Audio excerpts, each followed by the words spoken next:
Hello. Welcome back, everybody. Thanks for chilling out and waiting for me this week. Where the hell is my music at? Hold up. Is this it? Yeah, I like this music. This is nice BGM for me. Good to see you today, guys. All I want to do today is eat ya. But no, I am of course being but a silly character once again. I could never eat you. First of all, we are in, I would imagine, on average, vastly different parts of the world. And even if you do live in the UK, you know, I can't just, I can't echolocate you. That's not one of my many powers. Yeah. But regardless, Kamaki, thank you very much for the super. Hello! Yes, today, later on, we will be collabing with the absolute legend from the Minecraft civilization experiment, Lingulini, who is Mario. Who I said before Elira had the fortune of randomly becoming oomphs with Lingulini. He was already my favorite character from the video. I just thought that the way he committed to the character was very funny, and I really enjoyed it. Okay, so basically, for those of you who don't know Lingulini, in the Minecraft 1000 player social experiment, he is the leader of the Lingulini Mafia. He wears a Mario skin and does a Mario impression throughout the entire thing, and he is very funny, and it's just pure comedy that we've managed to secure a collab with this guy. So we're going to be playing Repo tonight at about it's gonna be 11 p.m. my time. So I'm gonna am I low? It's gonna be the fucking Microsoft again. Hang on a minute. Let me sort this. Hold on. Sound settings. Here we go for the umpteenth time. There we go. Thank you, Windows. So that's gonna be exciting. Not played Repo for a bit. Looking forward to playing with those guys. Looking forward to playing with Elira and Shu as well, because I love those guys too. Kairos, thank you very much for the super. Hope you had a nice day. Can't wait to be eaten. There you go. Odada, thank you very much for the super as well. I love you too. Will I have a POV? Yeah, I think I will. No short today. It's interesting, actually.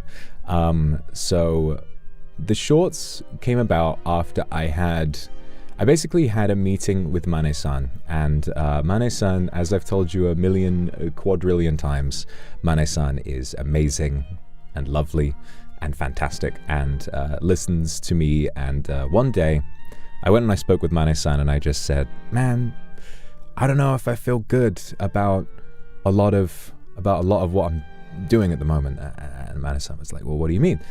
And I was like, I feel like I really want to do more, you know, more to do with my creativity and more to do with this sort of stuff. But I worry that the more I do of that, the more that, you know, maybe people who like what I do right now might not be so interested. And Mane-san was very, very helpful and reassuring, and basically said, listen, the most important thing for the long term is that you do what makes you happy, and inevitably you will keep and find people that really enjoy that kind of thing too. So that was what I wanted to do, and feeling supported by Mane-san made it a lot easier for me to do that. And so basically from that, we had a little bit of a think, and the shorts are basically my way of making that sort of talk about lore and, you know, and about my sort of real life a little bit easier to get across to people, and to make it less confusing and a little bit easier to get across. So it's a way of it's a halfway point between the ultra artistic way that I like to do things and something that's more accessible for people. But then I made the first two, and Mane-san was like, whoa, hold on a sec. Because they are scary, you know, and it's quite a drastic departure from things that I've done before. Apart from obviously the Demon Hungers definitely has some scary stuff in it. Minotaur definitely has a little bit of spooky stuff in it. And they said, we want you to wait for just a little bit we're gonna talk it through with the team, and they said we're gonna send these to, you know, all of the different sort of content teams that are at Any Color, and they said they're just gonna give some feedback, and I've been reassured that they really like them. It was something that was, so I had a one-on-one with Mane-san the other day, and they made sure to let me know. It's like, we, you know, when the team got to see your shorts, they're actually very fond of them. And I was like, really? And I don't know, at the time I had been feeling a little bit sort of like unsure about it, I suppose, but hearing that even people who might not watch me 100% of the time, or even a lot of them might not even speak English at all, to have watched them and found them really interesting, I was like, wow, that's really cool. So I know they've got my best interests at heart, and they just want to kind of make sure we can get the best out of it. So they're not going to be on pause for long. They're going to be around. They're going to be back, I would hope, as early as next week. Thank you very much, Cheryl, for the 5 gifted. Thank you so much. And Kairos, thank you for the gifted as well. Make them scarier. Well, we've got some interesting stories to tell coming up very, very soon. So yeah, I wouldn't want you guys to worry. But here's the thing. I have a little announcement to make, because it's not a short, but a very special day is coming up next week. Because September 9th was, in 1925, the day that I arrived on British soil for the first time. And on that day, Tuesday next week, I'll be telling you the whole story of how I arrived here, and also what led me to leaving the United States originally. Because I had found at the end of the, you know, at the beginning of the 20th century, I had found a place of relative comfort in the States, and so the fact that I had to leave and take that long voyage, it had to have happened for a reason, and so I'm going to talk to you all about it. I've been trying my best to get all my thoughts down about all of that, and trying to remember as much as I can, and I've been writing it down into a long script that I'm going to be reading to you all. Let's be honest, it'll probably be a stream very similar in vibe to Plastic Cow. So I'm excited for you all to see that. There's going to be a lot. It's a pretty dark story, but when has that ever?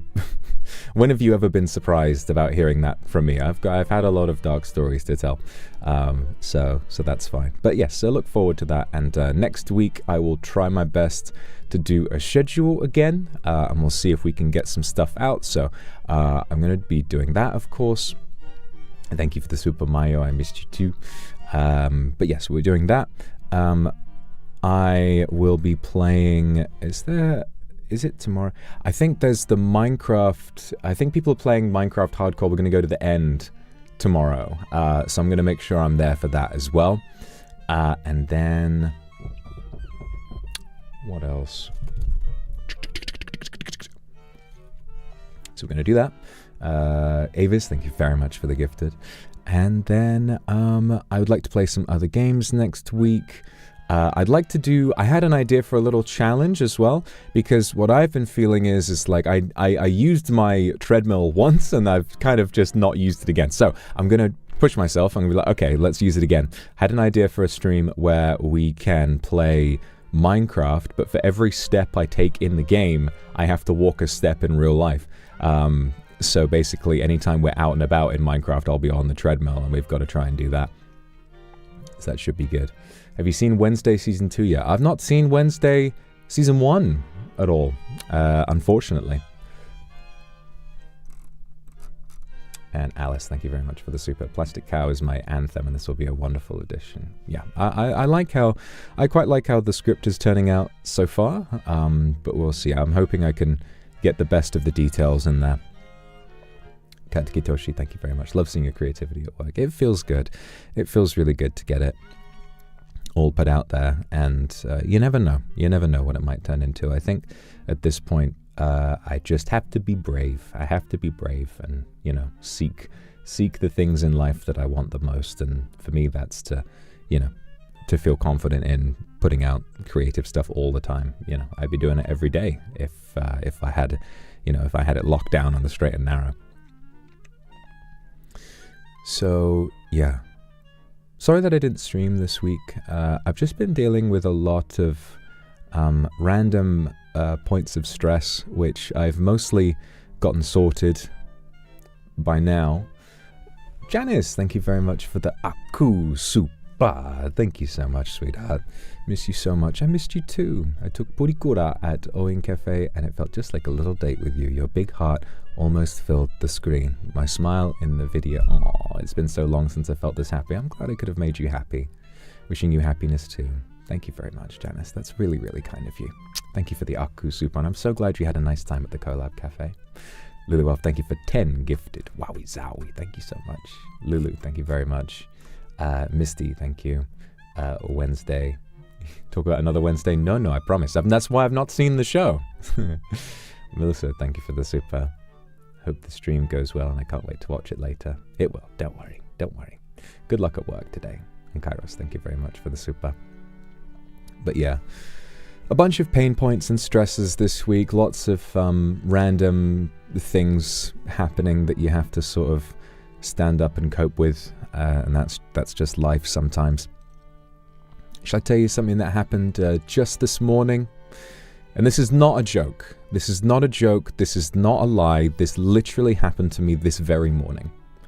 I woke up early because I was planning on going to the gym with one of my buddies. One of my IRLs said I bumped into him in town a little while ago, and I asked, what's going on? I haven't seen you in a little while. And he said he was going to the gym, and I said, you know what? I've not been to the gym in some time. We should be gym buddies. And he was instantly like, come on! And then I was going to head in and do that, and it would have been great. But I didn't get to go today, and I'll tell you why that is. This morning, I woke up bright and early, ready to start my day. And I go into, so my apartment has 2 bathrooms. I got the ensuite in my own bedroom, and then there is a guest bathroom that's near to the front door. So I went in there this morning, and I found my sink had come off of the wall and fallen onto the ground and smashed.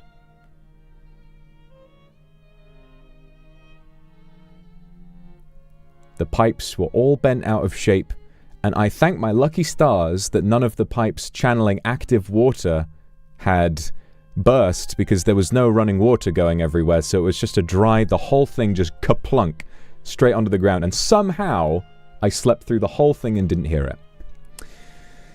So I was like, how's that even happen? Well, I'll tell you that as well. So I called a plumber, and the most amazing thing is you can get these emergency plumber services, and they can be at your house within an hour. So I get this guy around, lovely guy, really friendly, proper London guy. Was like, hello buddy, what's going on, mate? And he came in and he took a look at it, and essentially the way that sink had been installed on the wall had essentially, the back of the sink was this giant splashboard, which they had only stuck not to the plaster, but to the paint with glue.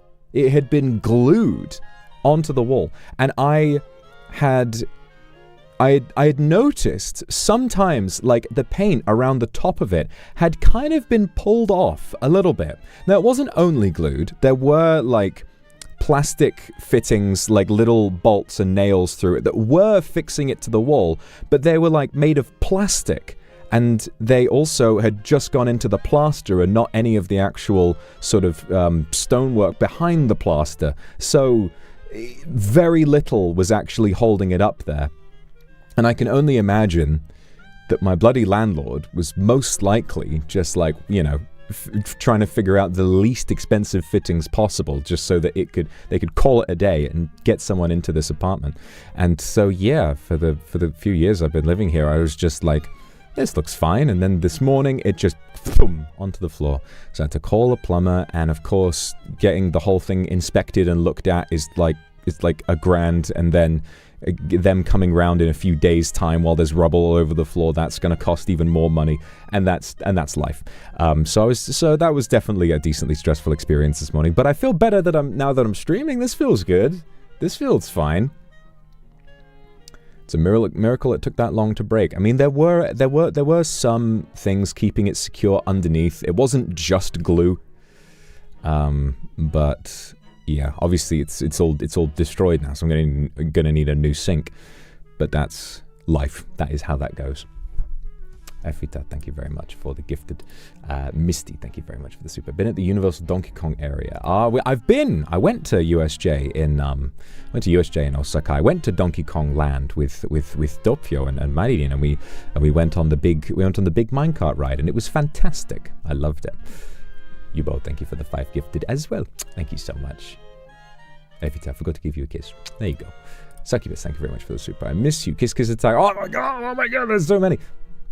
And it's in right now with friends cosplaying you, getting lots of pictures and compliments from people. Hope you have a nice day. That is really exciting. Cosplay is always very surreal for me to look at. The idea that someone's wearing a costume that imitates me, I'm like, whoa. Crazy. Why is something constantly breaking or invading your home? I think that I am just not very lucky. I mean, that's a lie. I'm extremely lucky. I think that maybe when you're born, fate itself decides your luck radius. Because I'm a very lucky person. I have this job.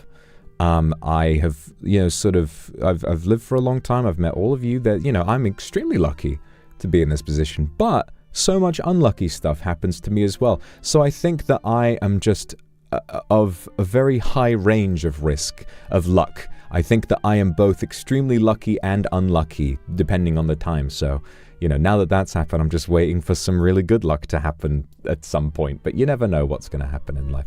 It's the necklace's fault. I got rid of that shit a while ago. It couldn't be the necklace. That was too long ago. The necklace's curse couldn't have been that delayed. Why are you so cute? You must be made of sugar, aren't you? I'm not made of sugar. I'm made of demon. I'm made of demon. Possible to be doxxed by other demons. I mean, I'm sure it's possible. I don't think things have been bad enough that I think I'm getting, home invaded or anything like that. Although my door did give me a real fright a few nights ago. Sora, thank you for the 35 months. Goddamn. And Cat, thank you very much for the super pat. No, I'm okay. I figured it out. Lushad, thank you so much for the Aku super. Today's Zhongyuan Festival, the Chinese Ghost Festival, much like the Day of the Dead. Ah, interesting. Well, I hope you're enjoying the Zhongyuan Festival. It's very exciting.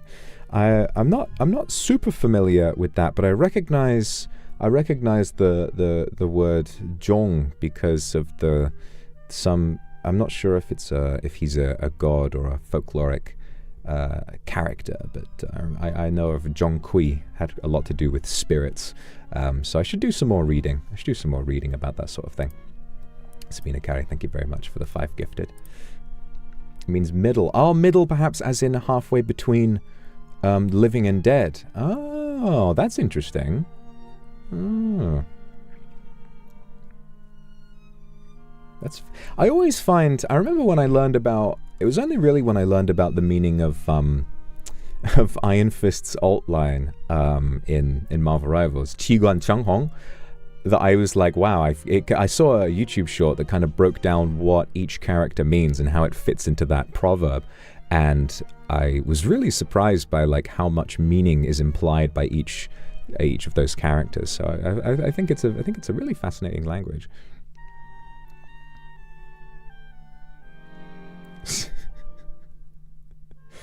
I keep seeing more of those YouTube shorts of that girl who teaches like really kind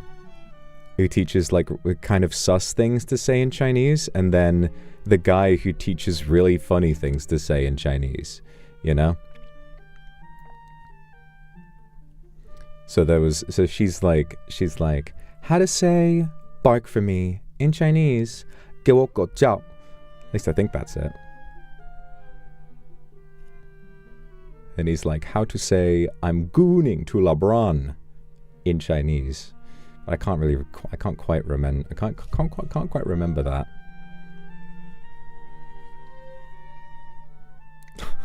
Oh, that appears to have caused a bit of a stir.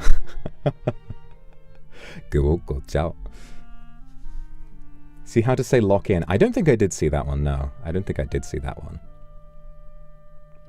Yes, sir.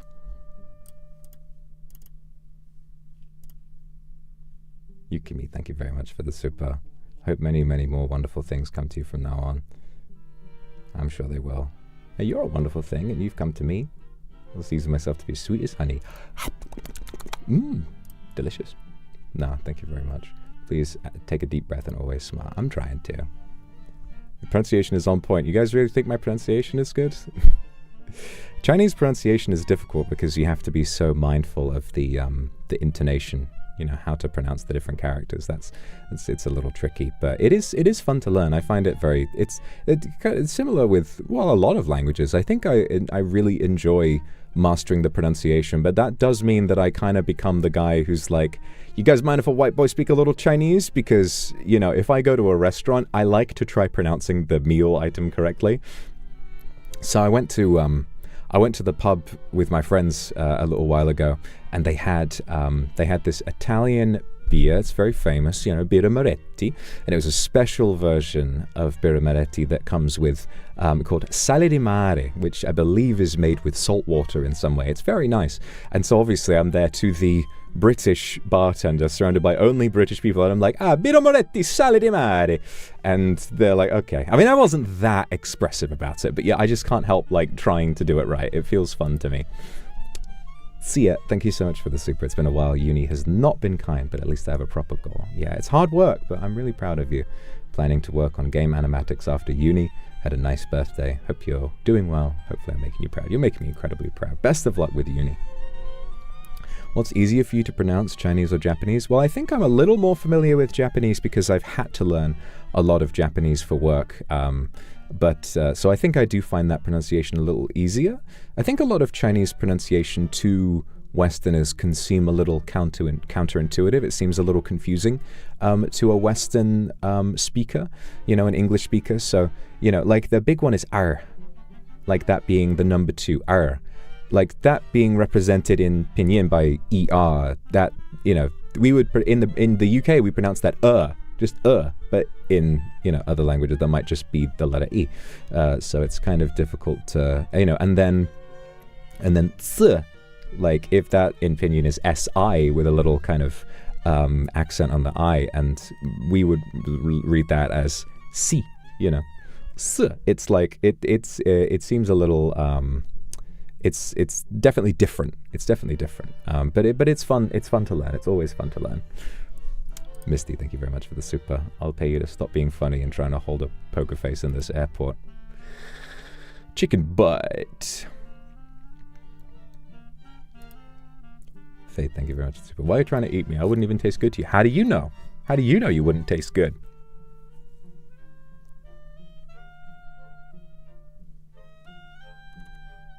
Do you know Korean? Not a lot. Not a lot. I know. 사랑해요.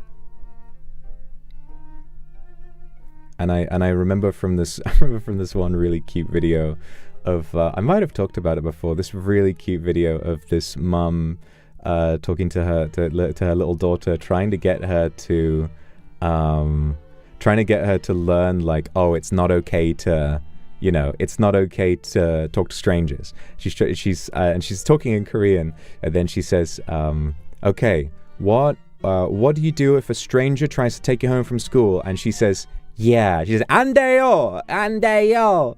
It's like, what do you do if a stranger offers you candy? Yeah, 안 돼요, 안 돼요. It's very cute. It's very, very cute. I saw that like last year or so. I thought it was so cute. And she's like, hey, I'll take some free sweets. No, 안 돼요. What? Hang on. Jesus Christ. 안 돼요. Thank you very much, Pammy, for the Aku Super, my sweet thing. Thank you so much. Not sure if I'll be busy tomorrow or if I'll catch you live. Tomorrow's my birthday, and this is a little gift to myself. I just want to say thank you for being my amazing Kamiyoshi and inspiring me in so many ways. Happy birthday, Pami. Thank you so much for the Aku Super. I hope you have a wonderful day, and I really appreciate you taking the time to spend this with me. I hope you have a wonderful birthday tomorrow. Thank you for being here. Winter, thank you very much for the super. You talked about moving a lot. Something I can relate to since I've moved across states. I'm going to move again soon in November from New Mexico to Maryland with my big sis. Wish me luck. Best of luck. I'm sure that's going to go fine. And, you know, change can be scary, but sometimes it's worth doing, you know? Yeah, I think about, you know, the thing about moving is like, I feel like I've done so much to try and get myself into a good routine and to be healthy, you know, where I am right now. And then the idea of, you know, everybody's moving to Japan, and I think about it, it's like, man, moving, I've, you know, when in the past, when I've moved to a new country, it's been so long ago that there weren't quite as many systems in place, you know. It's sort of, you know, the most complicated move I ever did was from the United States to the UK, and that was over 100 years ago, or almost 100 years ago now. So, you know, I'm not really familiar with modern immigration sort of systems, so it's a little intimidating. And I just like the UK. I like the UK so much.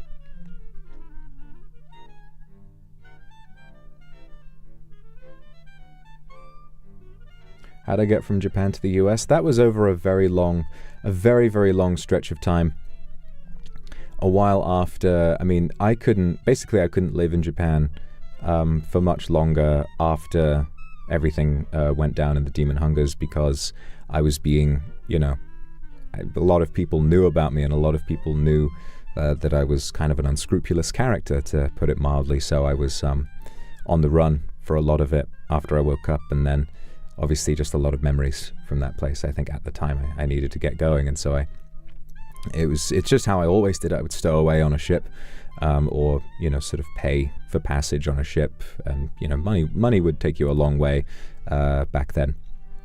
So I would go from there, traveled across the world, went through Africa after a while, and then eventually made my way all the way over to the US right at the turn of the Old West, because of course a lot of ships were sailing to the US at the time, and then of course a lot of people were traveling from the East Coast to the West Coast as well. So I was just sort of pulled across in that time. I just sort of went where the wind blew. Did I go through deserts? I've been everywhere, man. I've been everywhere. Ooh. Also been thinking, I need to do another karaoke stream, and I want to do one.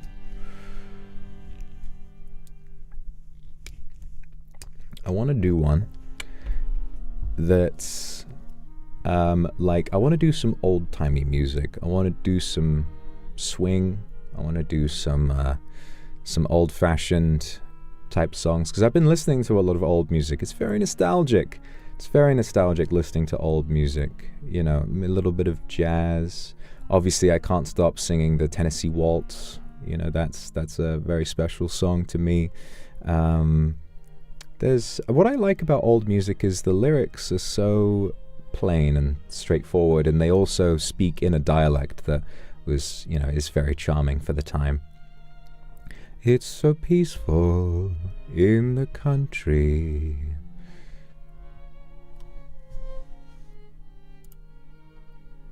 Chewing, thank you for 34 months. Fascinated by your Wild West days. My favorite song of yours is He Who Awaits Eternity.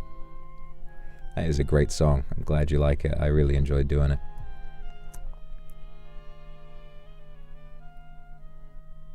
And the story I'm going to tell on Tuesday, it's set a little while after, you know, the Old West had very much packed its things.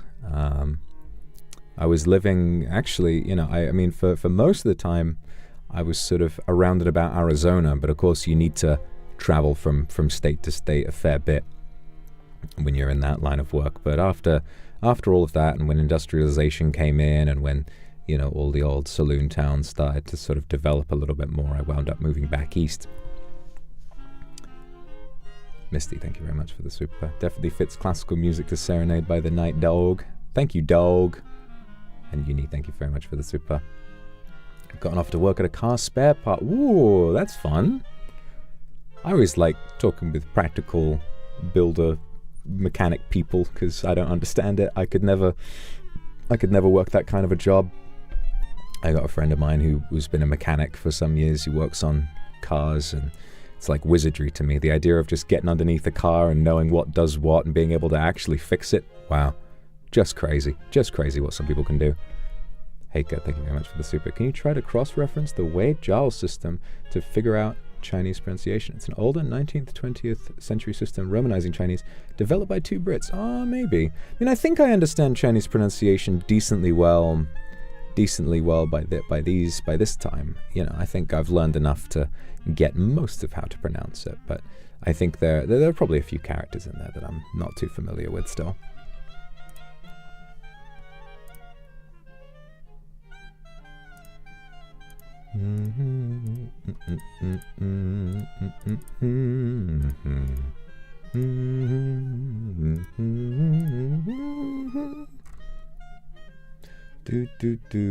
Mara, thank you for the 41 months. God damn. To a guy like me, old music is just music. This is true. What other songs have I been listening to?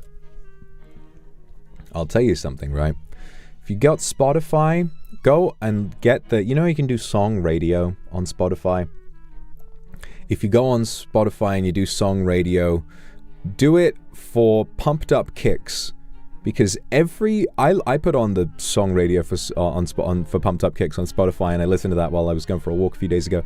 Every single song was a back-to-back-to-back-to-back-to-back hit. I was just flabbergasted by how, like, you know, usually song radio is a little confused, and sometimes it'll give you a song that doesn't really fit. But if I look at it now, Pumped Up Kicks by Foster the People, Viva La Vida by Coldplay, Feel Good Inc. by Gorillaz, The Less I Know The Better by Tame Impala, What You Know by Two Door Cinema Club, Sweet Disposition by The Temper Trap, Lady, Hear Me Tonight by Mojo, Night Call by Kavinsky, Midnight City by M83, and On Melancholy Hill by Gorillaz, Every Breath You Take by The Police, which was the single most popular song in the entirety of the UK in the 80s, which was a massive time for music and for the world because it all came in that era. Everyone was obsessed with the UK in the 80s. Why do you think every film set in the 80s licenses Blue Monday? Because it was the song of the era. And those local boys, New Order.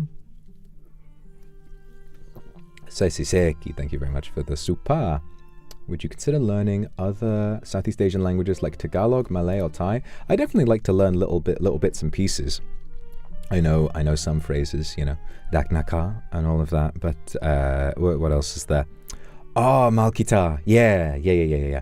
But obviously I'm not very good at learning full languages. I need to, you know, I know lots of words, but I'm still not very good. You know, I couldn't really hold a conversation in Japanese, and that's definitely the language that I have the most experience with as of recently.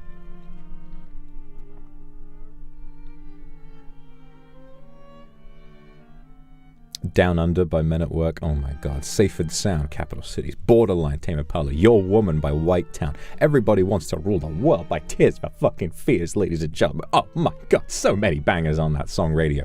I could listen to that for decades. TLAs, thank you. Drew my brand new PFP myself. It looks so cute. It looks so cute for you to remember. I remember you anyway. I remember you every time. But this will definitely... I'll remember you even more somehow. This is a very cute drawing. Well done. Nothing beats a Jet 2 holiday.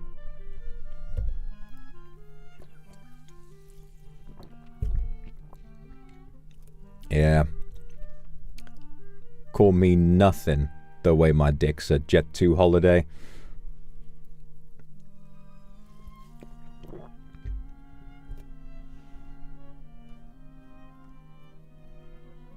So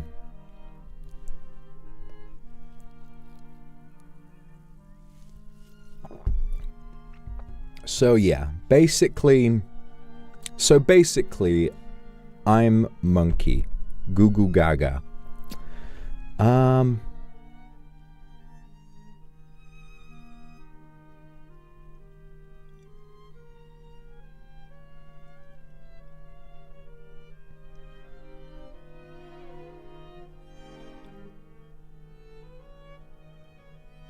I don't know.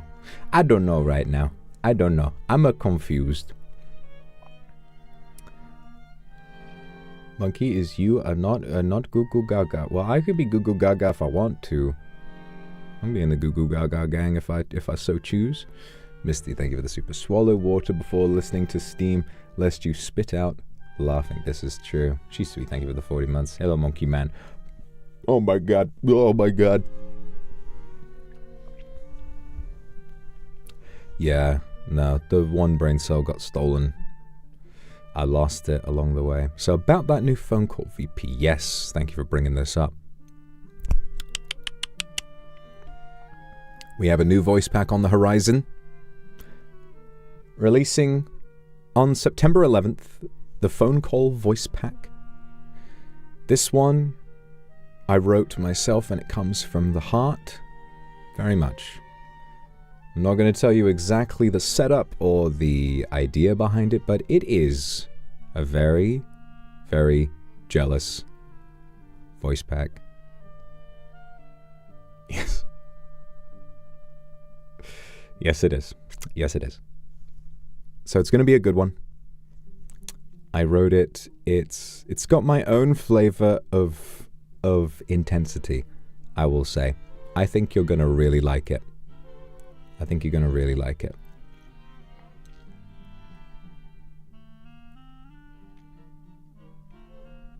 You're going to get ready to hear me hot under my collar, frustrated, possessive.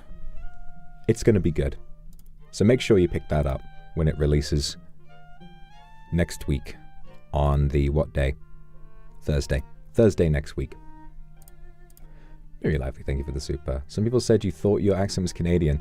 Canada would welcome you anytime. I'm sure they would. I'm sure they would.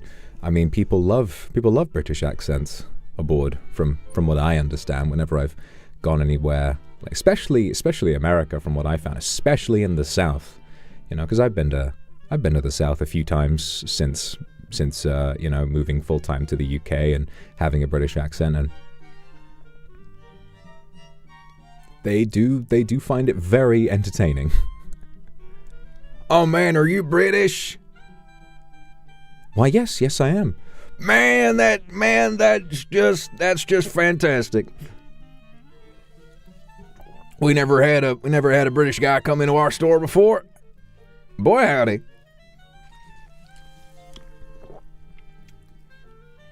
Don't suppose they have Cracker Barrel back where you're from, do they? No, they don't. We don't have Cracker Barrel. Well, darn tootin'. Why don't you help yourself to some chicken strips down over yonder, my friend? Ching Tan, thank you so much for the Aku Super. No worries if you're feeling shy and you don't want to say anything, but your support means the world to me. Thank you so much. I miss you terribly. Thank you so much for the super. Thank you.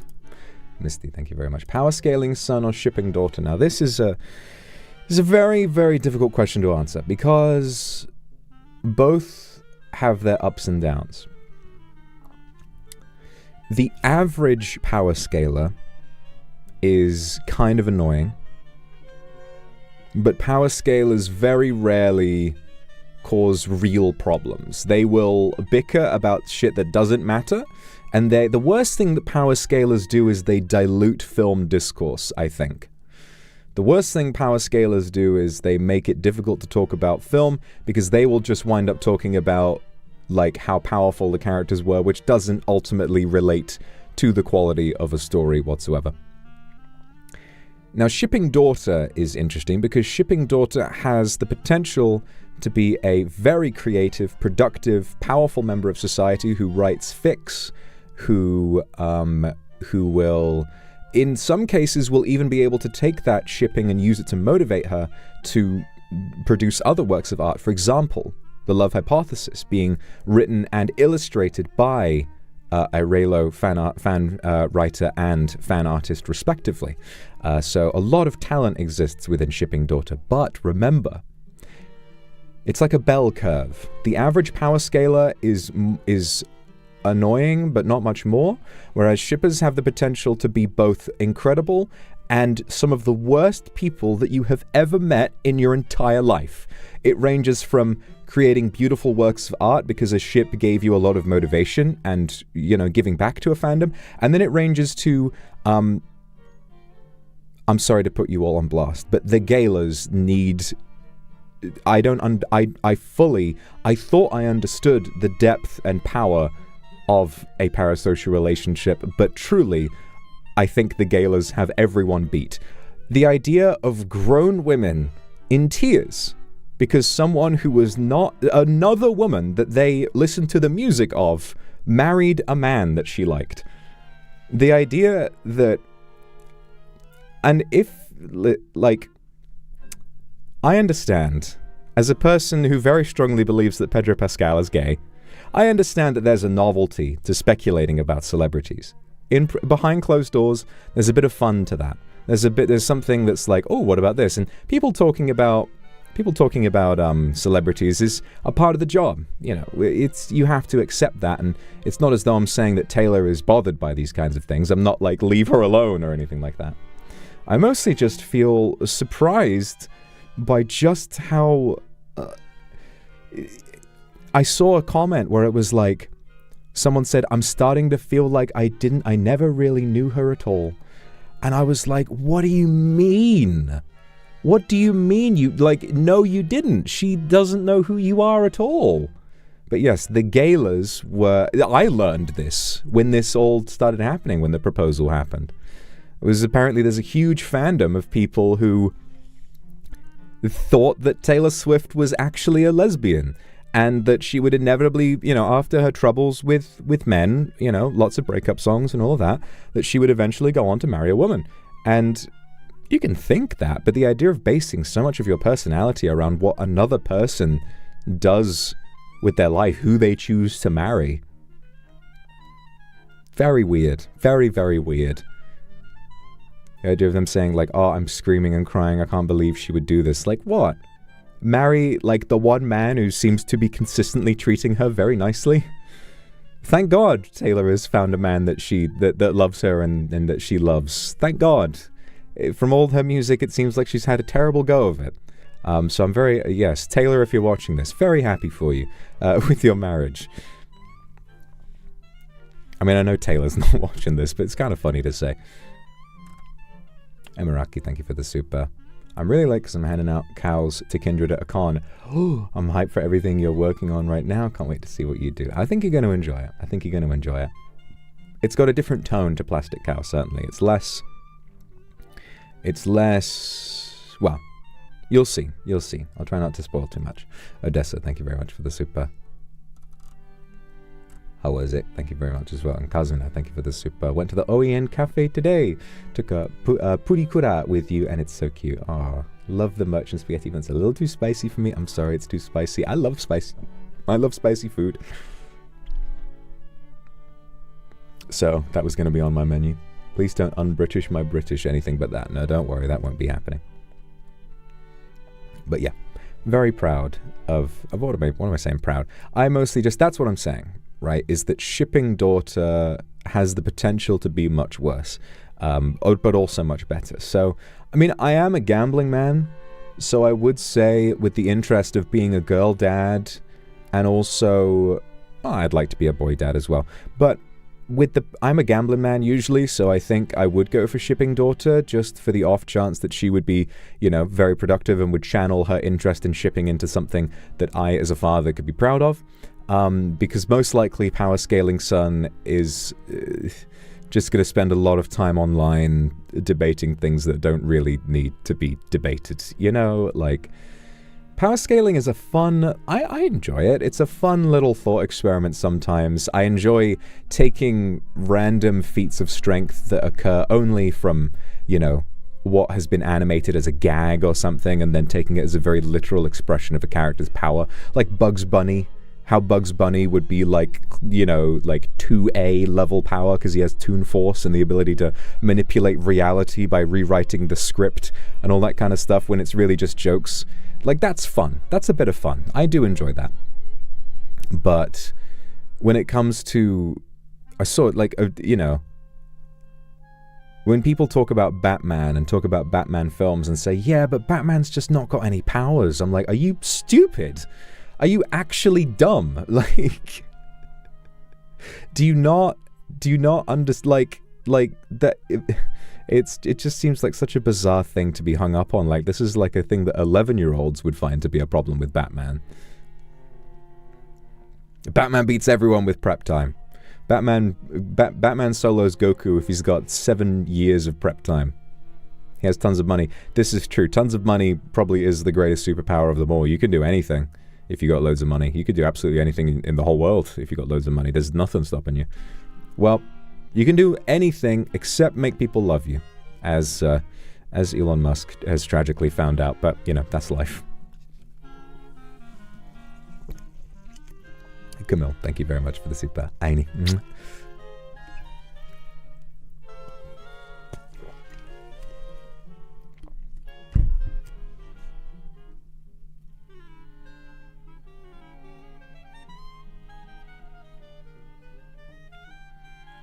That's why I really liked The Batman with Robert Pattinson, because it really felt like it was actually, you know, delving into the core of Batman as a person. It was like, yeah, this guy's a fucking freak. This guy was carrying the trauma of his parents being shot and killed in front of him and channels that into dressing up as a bat and beating the shit out of criminals at night and talking about how he is both justice, vengeance, and the night all at once. Yeah, he's a complete fucking maniac, and that's the best way to view him is, you know, he's a maniac who fortunately, you know, has a lot of really compelling drama to work through. I find him to be a really interesting character. You know, the big three of superheroes: Superman, Batman, and Spider-Man. And you know, I do find, even though I'm not really a big fan of superhero movies, I do find all three of these characters very compelling. You know, really the symbol of Superman, what Superman represents, Batman as, you know, a sort of a darker character with his sort of interesting rogues gallery, and then Spider-Man being just sort of an all-rounder, you know, who represents, really Spider-Man represents, you know, the youthful aspect of being a superhero. And I enjoy how Stan Lee wanted to specify that, you know, he wanted anybody to be able to relate to Spooderman. Spooderman? Yes, that's a meme. I didn't mean to say that. Jesus. Spider-Man. Anyone can relate to Spider-Man because anyone can wear the mask, so it doesn't matter if you're, you know, what race you are, who you are. You can look at Spooderman and you can relate to him and be like, that could be me. That could be me. I could be Spooderman. I didn't mean to say, I genuinely didn't mean to say that. That's funny. And so I find that very compelling as well. And a lot of the stuff about Spider-Man with him acclimating not just to his powers, but also to acclimating to the pressure and responsibility of being Spider-Man. The fact that you can, it's fantastic to swing around and have superpowers, but, you know, taking all this time and putting yourself in danger to save lives, for, you know, you know, he also has to work a job at the same time because it doesn't pay to save people's lives.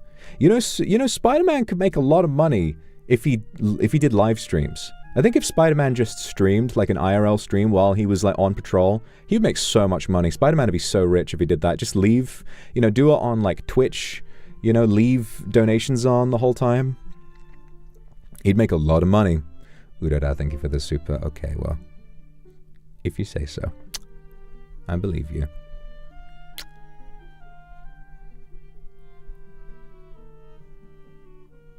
IRL streamer Spider-Man, yeah. Yukimi, thank you very much for the super. I really enjoy hearing your thoughts and interpretations of films. I'd be so happy if you did another watch-along. I would like to do another watch-along. Yeah, I think what I want to do is do the whole membership stream thingy where we'll watch 2 films, start one, and then we'll do 1 film, and then the sequel we'll watch with members. I think that would be fun. But I don't know a good sort of duology of film to watch together. You know, any good film where there's only 2 of them. Could do Spider-Verse. Spider-Verse might be fun. Because I love Into the Spider-Verse. Into the Spider-Verse is beautiful, but as many of you know, Across the Spider-Verse is one of the most impactful films I've ever watched, just because of its pure fucking style. You know, pure, unbridled style. The way I watched that about 5, it was in August it came out in 2023. So it would have been about 5 months before The Demon Hungers came out, and I watched Across the Spider-Verse, and I was like, this is all I want to do with my life. I have to be working on something where I feel like I'm working towards making something like this, because this is so unbelievably peak. It just blew me away. I've seen it so many times, and it gets better every single time I watch it. I think it's a masterpiece. I think it's my favorite superhero film I've ever seen. I would rank it even higher than The Dark Knight, although they're both brilliant, but for me personally, I think that it sort of connected with me more. Pink Symphonica, thank you for the super win. Spooderman goes to do number 2. He removes the S from the beginning. Is Pooderman? No! That's funny. That's funny. You get a gold star for that. Well done. Misty, definitely favorite sequel. I think it might be my favorite sequel as well. Although if we're talking about game sequels, I always find it fun when a sequel comes out that completely reuses the original game's engine and mechanics and just expands upon the world and gives you some new weapons and a new story. I always find that to be really great, because then the developers don't have to worry about rebuilding an entire game from the ground up, which usually, I imagine, takes the vast majority of development time. So God of War Ragnarok, for example, is I think, longer, you know, more vast game that builds upon the success of God of War 2018. I always enjoy loving an original game and then playing a second game that is more of the same, because, I mean, hey, it's always fun. It's always fun to see. You know, I really enjoy that. But of course, in 2022, Elden Ring definitely deserved Game of the Year. Like, let's be honest, Elden Ring was unbelievable. A complete reinvention of everything, and, you know, still culturally relevant even today. Silksong playthrough when? We should play Silksong. I've been seeing so much about it. I never played the original Hollow Knight, though. Should I play Silksong without having played Hollow Knight, or do I have to play the original Hollow Knight first? I assume they're different games. Hollow Knight first? I see. It adds the experience. I see. Well, it depends on how long they are, because, you know, playing through an entire game is a lot to commit to, so I gotta make sure I like it, but we'll see. Play both. More game. I guess that's true. I guess that is true.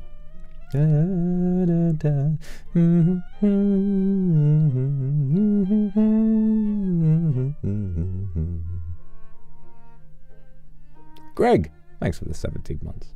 God damn.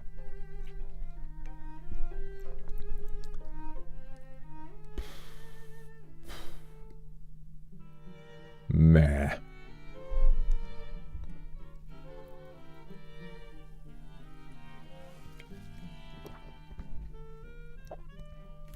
Let me tell you something.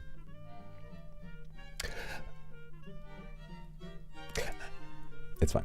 Camelius, thank you very much for the super. Sorry I'm a little late. I miss you very much. I'm so happy you stream on the weekend before my new semester starts, which made me full of motivation for the new semester. Love you so much. Of course, Camelius, good luck with the new semester. Good luck with the new semester.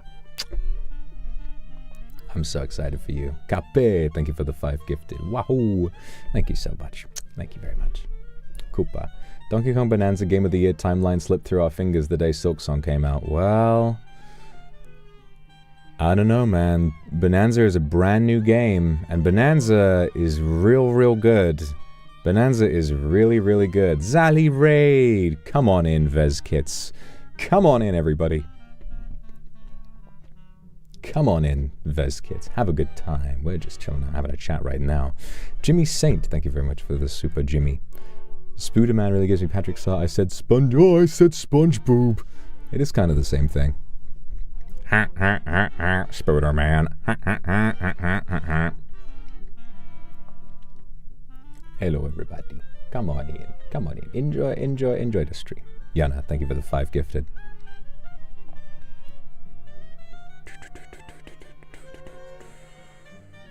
Yeah. It's difficult to know what to talk about today because I've been working on so much, but so I haven't really had much time to just do, you know, to do stuff.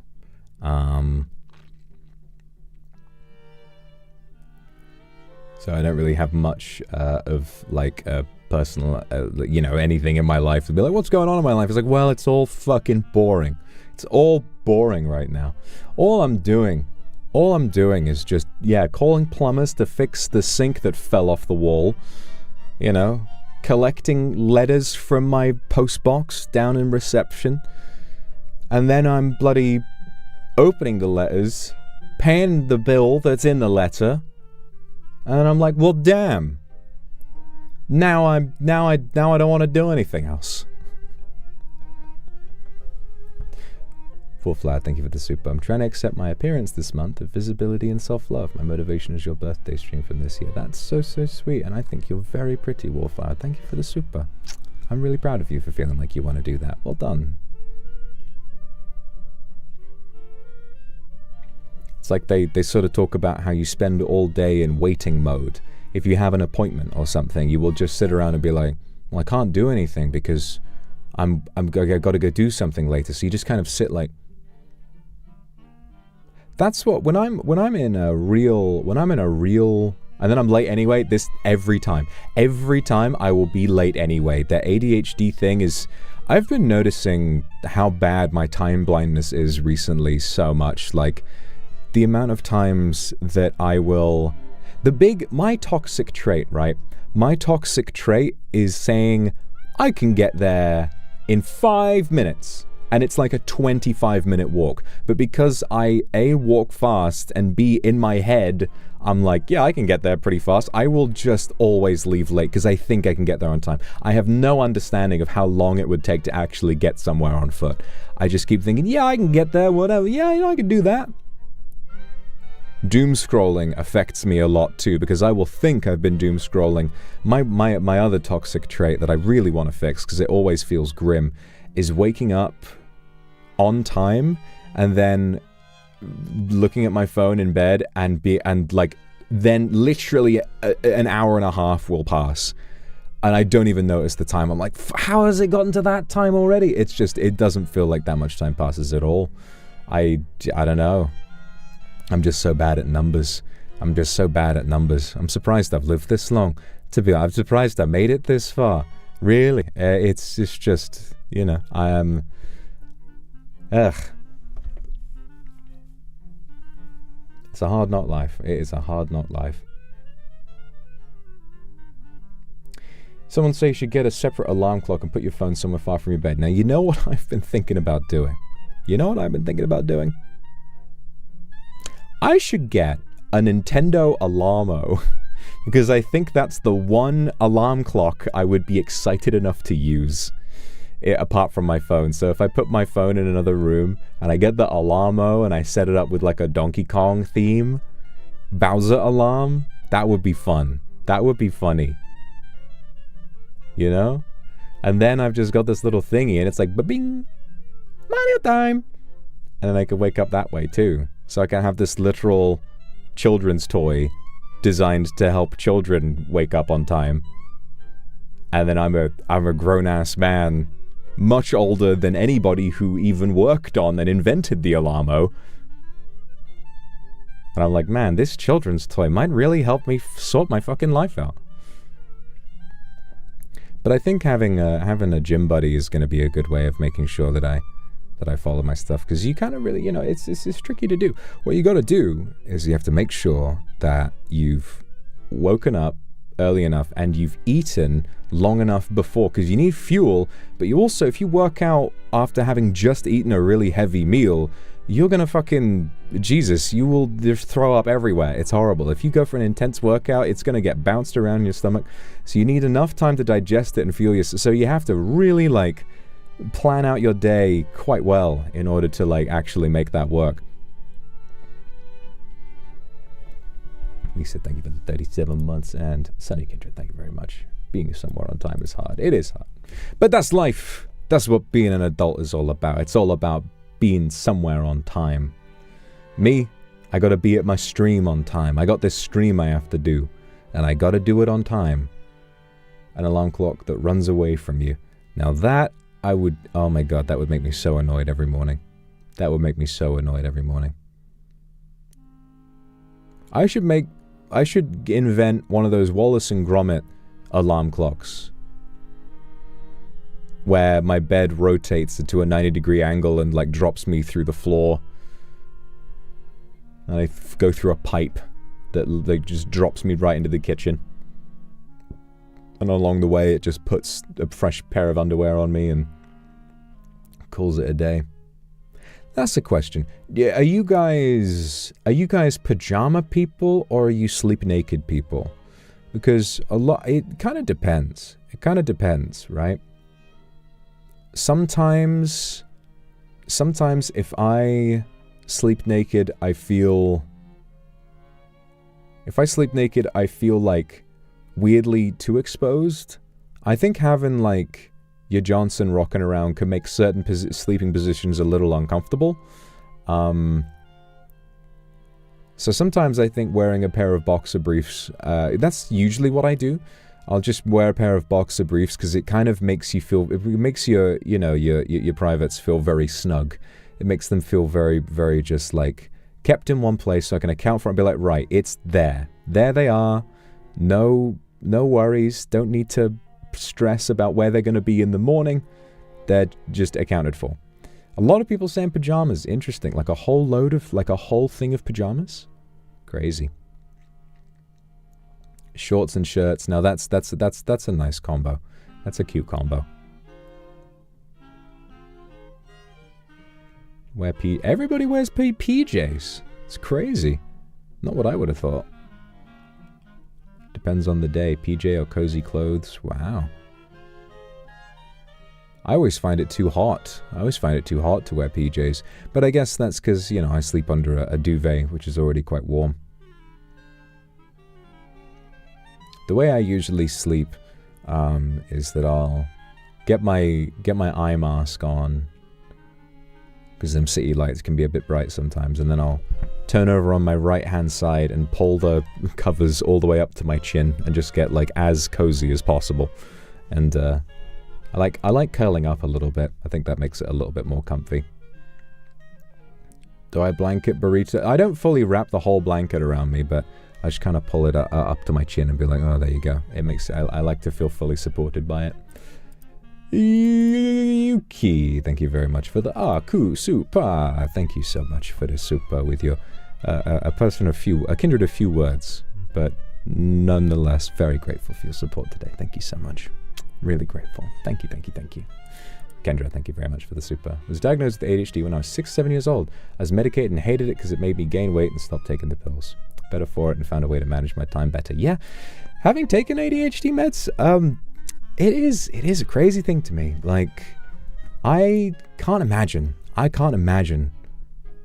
So, you know, it's the whole thing of so many kids being diagnosed with ADHD and being given like Ritalin and stuff, and it's strong medication. Like, I can't imagine giving that to a kid. I don't know. It's something about that doesn't sit right with me. I'm so glad, you know, that those kind of medications only existed when I was old enough to make an informed decision. You know, I was never put into that kind of a difficult place where my parents or whoever else decides, you've got ADHD, you've got to take this medication, because I don't know, just to make it easier for teachers to teach them. Like, I think that it would substantially change the course of a kid's life. And, you know, I'm glad that I spent most of my life undiagnosed, because I think I've gone such an interesting route in life because I, you know, kept following whatever I was really focused on. And oh god, I mean, sometimes when I've taken my meds and I just get so quiet, I get quiet, and it is nice. Trust me, as a person with ADHD, it is nice to have the sound in your head shut up for a while, because sometimes it is so unbelievably annoying, especially when you're trying to sleep. But then sometimes when you take it and it's almost everything's eerily quiet, it mutes your brain and it allows you to think straight. But also I'm like, well, it's too quiet. It's too quiet now. I almost feel like I can't think straight. You know, so you kind of, that's why I like what I've got at the moment, because you can pick a day. You know, I can spend a day being my normal self and I can do all of the crazy stuff that I like to do. But then if I need to lock in, I can take my meds and lock in. But the idea of being, hey, you 7-year-old child, take Ritalin every school day. Oh God, I couldn't imagine it. I couldn't imagine it. It would just, really new to that, your personality. And it also makes you fit. It causes a lot of it feels a lot like sometimes it can feel a little bit nauseating. It can be quite overwhelming, especially if your dose is too high. I've experienced that a couple of times. I kind of don't think it should be prescribed for children, even if they do have ADHD. I think that, as a kid, the ideal is supporting that child enough to where they, don't feel like they need it. But I don't know. That's why I was never a full teacher. I was only a TA. But that's my opinion. Wednesday, thank you very much for the soup. If you had to choose, which would you like to be better? A coffin-shaped handbag or a bat-winged backpack for you to carry? Which would you like better? I think it would be cute. A bat-winged backpack that you could poke your head out of. That would be really cute. And then you could put your head on my shoulder and be like, where are we going? That's really cute. Foxy Berry, thank you for the super. I'd sleep in your shirt in your bed. But alas. Sadly, life is tricky, but you never know. Cindy, thank you for the soup. And changing my alarm to your alarmo, and I start laughing every time it reaches the yelling fire. It's quite effective. Well, that's good. I'm glad it could have helped you. My alarm for a long time, back when I first learned that I could set an alarm with music, when I first got a smartphone, this was back, me, being old, I only got a smartphone around 2014, I think. It was the first time I had a smartphone. And I was like, okay, I can set an alarm on here with music, okay. And I changed it to the saber dance, the circus song. Because I was like, well, this will help me get up. This is a classic, classic piece of music. It's so active, this will help me wake up every time. So it was a very stressful mornings for me until I changed that. And I learned later on, it's like, actually, you really want to have a gentle sounding alarm, because if you suddenly, anyone right now, if you've got one of those alarms that goes,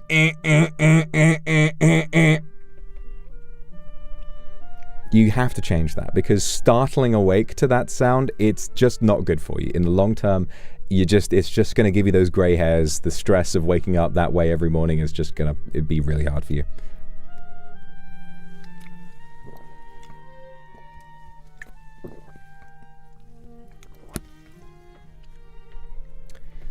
Sometimes I get on those real granddad hours though.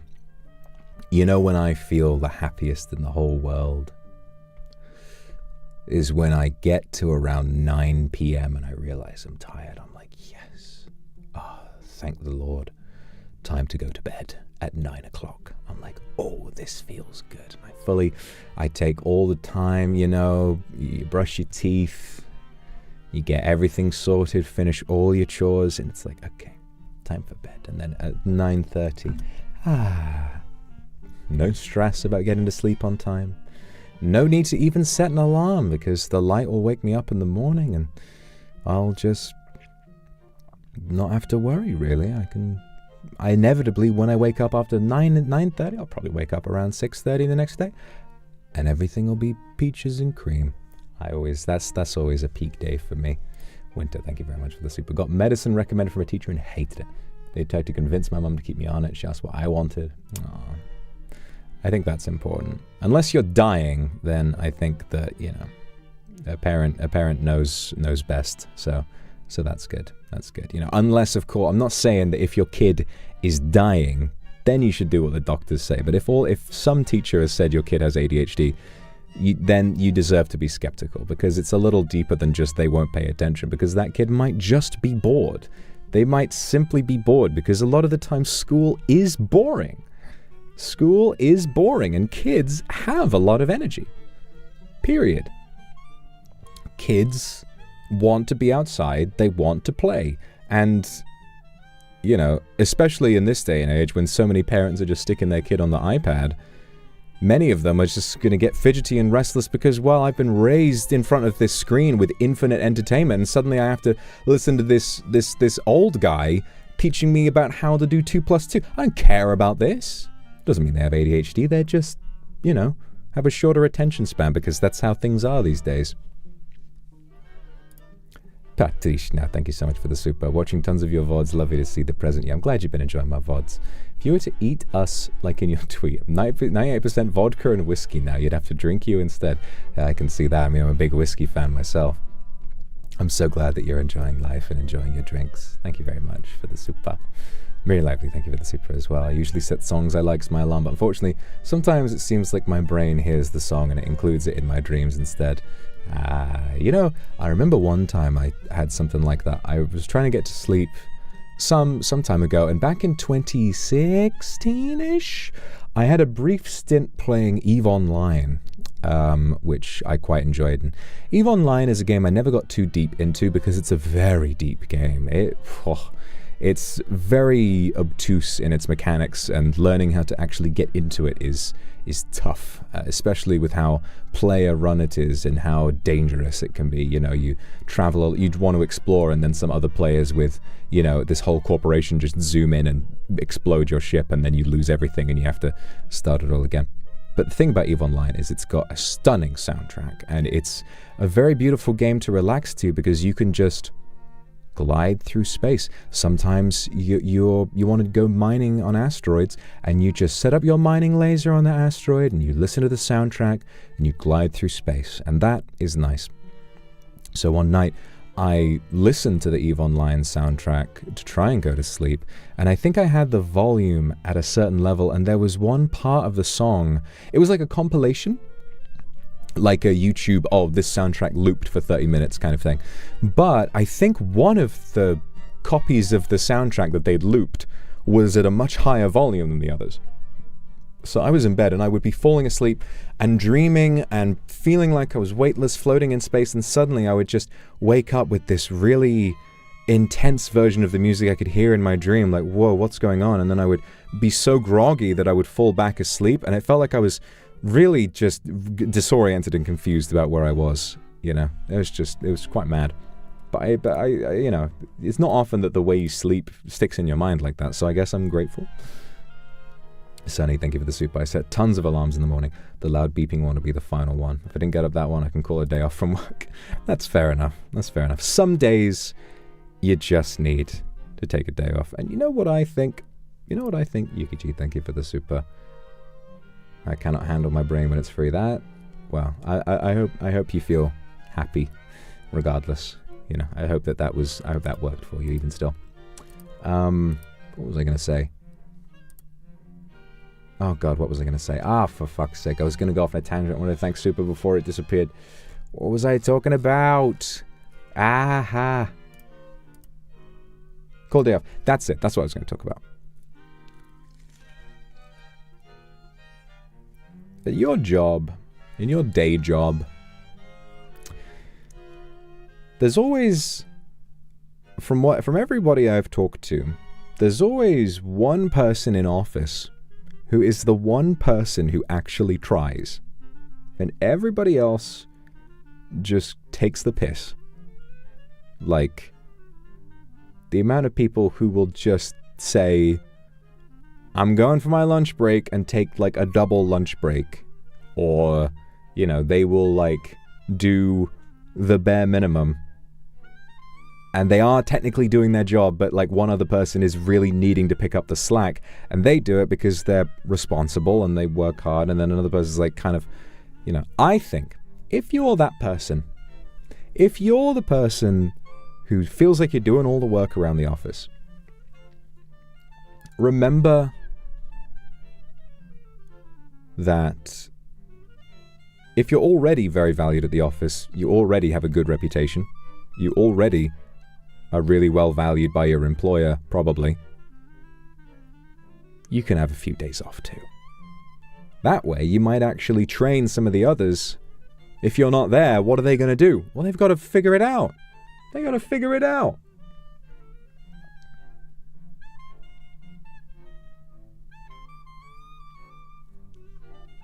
Yeah, it could be anywhere. It could be anywhere, you know?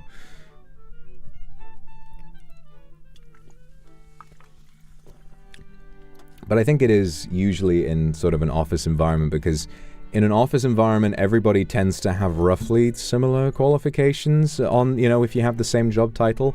And really the only, you know, the only thing stopping people from being productive in an office environment sat at a computer is just trying, really. If you've got the qualifications and you know what you're doing, the only thing stopping people is the fact that they're just not trying. Maybe they'll have a bad day every once in a while. Maybe they'll have a couple medical things that they, you know. Worst thing is when people just act sick all the time. When they say, oh yeah, I've got this, you know, and they clearly don't. But they just invent this thing to take time off work, and they're like, oh yeah, no, unfortunately this thing is blah da da da da. Blah, da, da, da, da. And then it's like, well, okay, well, we can't investigate, so you go ahead, you go and take the day off. And then they'll be like, oh, I'm just going to take 2 weeks off. And you know they're not sick. You know they're not. And they'll come out with all these stories, and it's like, yeah, right, whatever, sure, whatever you say. This is why I feel very lucky to be at a stage in my life where I feel like I own something. And I think that if I was to give advice to anybody, you know, especially people who are sort of in a creative field, the best way, it's pretty dire with, you know, 9-to-5 jobs in the creative industries at the moment, because there are so many layoffs happening. You know, we heard about Microsoft a little while ago, like 9,000 employees laid off and all that kind of stuff. So, you know, and I've experienced now how much value there is, and if you really have something that's just yours, then a lot of these people who have the power to give jobbeth and job taketh away, if you have something that's only yours, then they actually start to take you seriously. Because the worst thing is that a lot of these jobs, these employers know that you're replaceable. So if you need anything special, or if you need to take time off or anything like that, or if, God forbid, layoffs come in, you know, some employer, you know, some management type looks at the balance sheet and is like, not really enough money in, money out in this sector. We're just going to have to lay these guys off. And then it's like, well, okay. That's rough. So it's tough. It's tough to have something that's all yours, and it can be really difficult to find. I got very, very lucky, and I'm aware of that. I'm very, very privileged to be in this position. But if you do have a bit of luck in life, and if you do find yourself in a position where it's like, well, maybe I could make something that's all mine, and I think it's usually worth, you know, biting the bullet and really working hard to get that thing done. Because you never know. You never know what might come out of making something that's all yours. Whether it's, you know, just anything, really. You think about the developer. I mean, you know, we were talking about Silksong. Talking about Hollow Knight Silksong. I mean, you know, those only a team of three developers, Team Cherry. Just 3 people who worked for 7 years on Hollow Knight Silksong, and they took that long because they were having too much fun. And that is because they released Hollow Knight 1, and they have enough now that they can take their time. You know, making the first Hollow Knight. Was Hollow Knight a Kickstarter game? I doubt it would have been, like, produced by, like, a publisher or anything like that. Maybe I'm wrong. Yeah, it was a Kickstarter, see? You never know what you might be able to do. I think, on average, the average person is a lot more talented than they think they are. So, if, you know, don't do anything crazy like suddenly quitting your job, but if you've got an idea in your head, Just putting a little bit of time towards that at the end of the day, and then thinking about the future. You never know. You never know what might be possible. You need your own things in this world, because if you're relying on people who are much richer than yourself to just allow you to be paid, they can take that away from you at any time. And it's a pretty scary way to live.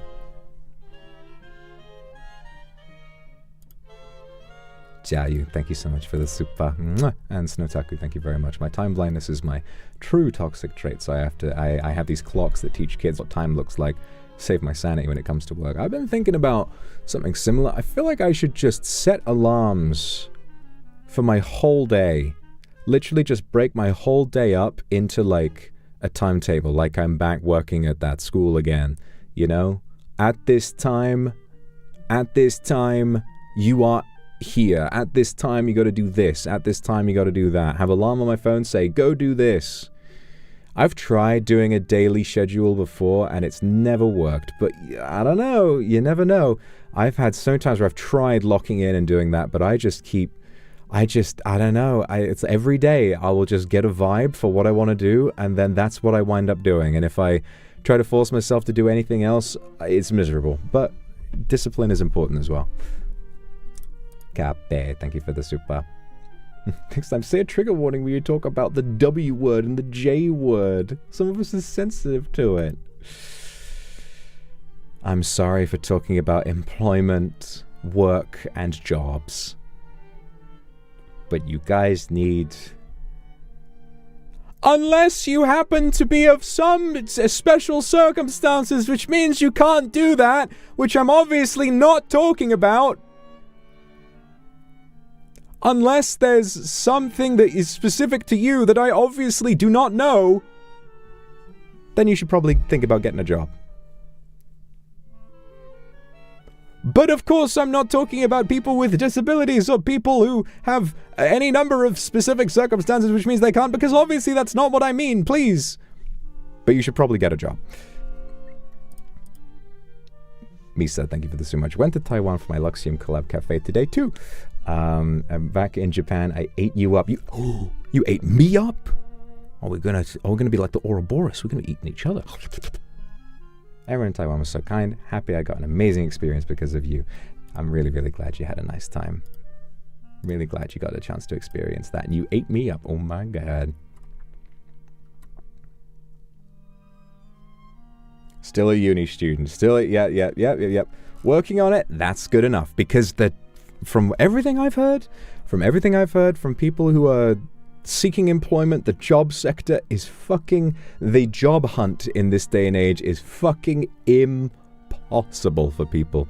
From all the stories I hear, from everything I've heard, it seems like it's send 50 emails a day, go to 2 rounds of interviews, get amazing results every time. People say, yes, sounds good. Wow, yeah, no, really like, we'll definitely be in touch. Wow, I feel really good about this. And then, right when you're about to get the confirmation email, the boss's nephew needed that job. Okay, well, the boss's nephew is getting that job. Damn! Well, nepotism is just the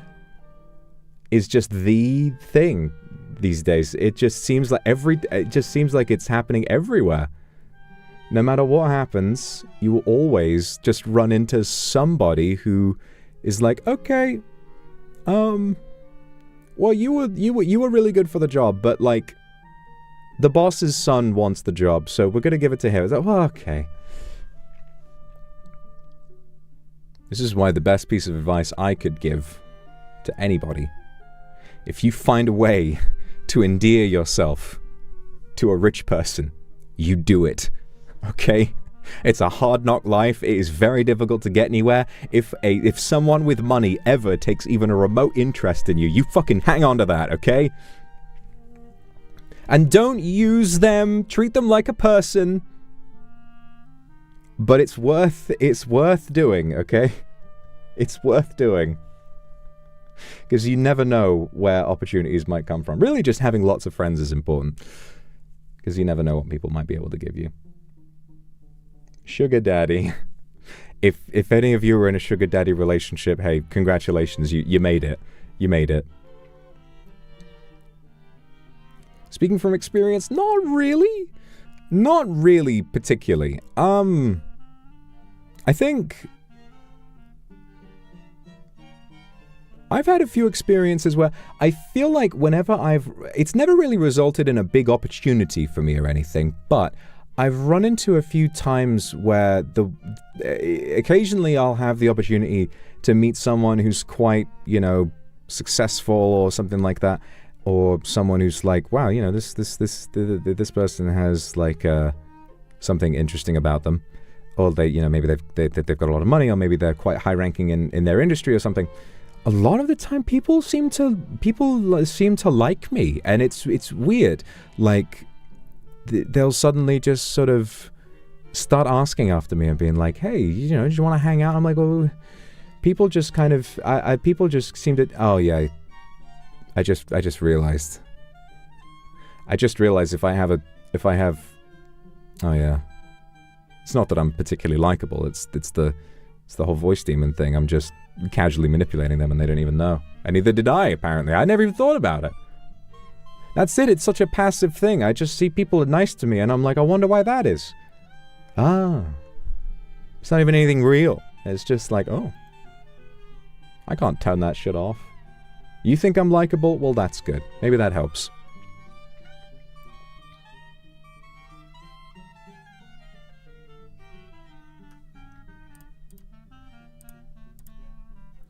Angie, thank you so much for the Aku Super. Thank you so much. Tomorrow is my best friend Xiaoxin's birthday. Could you please wish her a happy birthday in advance? Give her a big kiss. Thank you, and I love you. Thank you so much, Angie. I love you too. And Xiaoxin, I hope you have a fantastic birthday tomorrow. I hope you spend it with people you care about, and you spend it with your friends who love you so much. And best of luck with everything that comes in this year to come. Mwah! I love you so much. Thank you. Wow, how nice. And Sabina Carey, thank you for the super. Thank you, my lord. Always feel kind of bad when I take days off, but I reduced work time to focus on my health. That's good. No, I'm proud of you. It's so hard not to feel bad, but you and Kindred inspired me for being much more kind to myself. Thank you for your words. I'm proud of you for being able to take that time, because it is so hard. It is so hard out there. It is so difficult, and people have limits, and so much of work doesn't really account for that. People aren't really given sort of the potential in that. There's a spammer in here? Where? I didn't see this. Where is this? What the fuck? Quick, man or bear, feminism or bread? Interesting. Now hold on, guys, this is an interesting question. Man or bear? Well, as a man, if so, man or bear for me is interesting because I'm a man. So if I pick man, all right, I'll ban him. But this is an interesting question. I do want to talk about this. Feminism. See, that's the thing, right? Like, man or bear, I'm a man, so it's not really the same question. It's not really the same question as a woman, because if I choose man in the woods, then it's just another guy. I'll probably be like, hey man, yo. That's probably, most likely that's what would happen. It'd be like, hey buddy, hey man, how's it going? Yeah. Or usually in the UK, we just sort of nod at each other, But if it's a bear, bears are really dangerous. So from my perspective, personally, I would choose the man. But if you're a woman and you choose the bear, fair play to you, okay? If you choose the bear, not arguing with that perspective at all. From my perspective, I think I would struggle a bit more with a bear than with a man. Bears, very dangerous. They run fast, big claws, big teeth. You ever seen the movie The Revenant? Oh my god, what happens to Leonardo DiCaprio about 30 minutes into that movie is just unbelievable. What a bear can do to the human body, yuck. Ugh. Now, feminism or bread? Obviously, I have to choose feminism because, what does that mean? If we choose bread, does that mean that all all women's rights just disappear, that women no longer have rights at all. I don't think that's worth bread. I don't think bread is worth stripping all women of everything that feminism has done. But, you know, bread, there's a surprising amount. I'm not arguing this, but I'm just pointing out there is a lot of cuisine and things in this world that do stem from bread. Toast, okay, croutons, bread sauce. Bread means, no bread means, you know, buns, no burgers. Burgers are coming only in bowl form now. Only millennial burger restaurant burger bowl to cut down on carbs. Fucking sandwiches. Grilled cheese.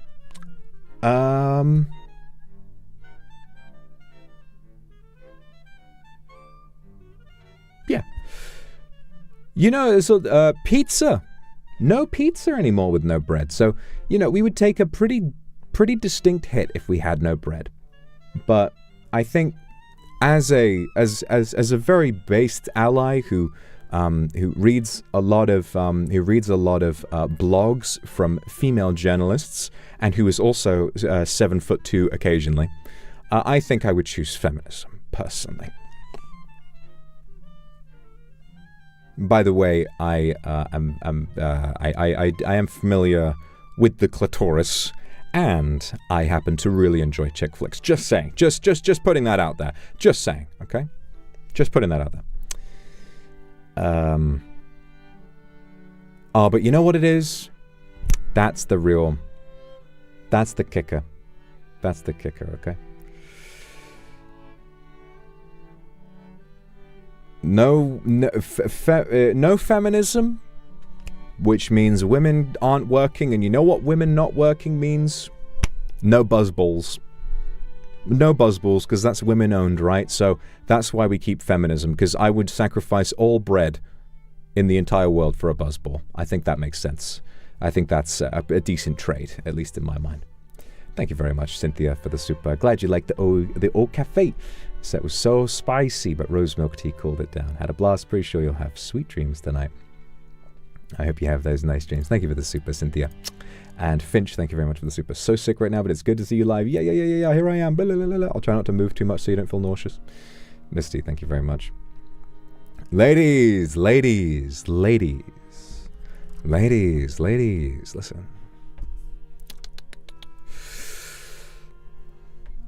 I'm just wanting to let you all know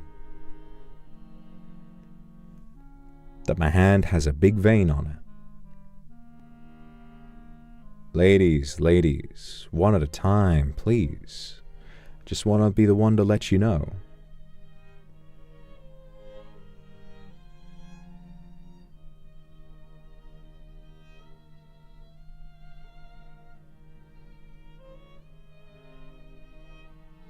Well, it's not just one, but you know, it varies sometimes based depending on blood flow, how visible they are. But either way. So Rulia, thank you for the super. Just got home from Exit 8 film. I realized maybe I'm not that afraid of horror stuff. Oh, that's so exciting. Any horror films that are not too scary that you'd recommend?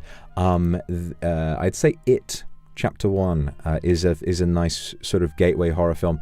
It's more of a coming-of-age story that is also scary. You got some jump scares in there, and there's some freaky stuff that happens, but I would say it's not tremendously scary, and it's overall just a classic, you know, a good coming-of-age film. I'd quite recommend that as a gateway. And then after that, I would say you could watch Weapons. Weapons, I would say, is less scary than I thought it was going to be. The first act is a little tense and scary, but mostly Weapons is just really fucking funny. Weapons is a hilarious movie. Danyu, thank you for the super. Tomorrow's your birthday. Plan to celebrate it at a Collab cafe. By the way, the brownie there is really delicious. I'm glad you like the brownie. My brownies will keep you up all night. I liked the bit where Josh Brolin woke up from the nightmare and he went, "What the fuck?" Which is a very realistic reaction to have after a weird nightmare. Yeah, Weapons really wasn't scary at all. It's a little disappointing. It's a good film, but it's a little disappointing that it's like, it had such scary marketing. I was really knocked on my ass by a lot of the marketing. It's such a powerful thing, but then the film itself is just, it's just funny. It's just funny.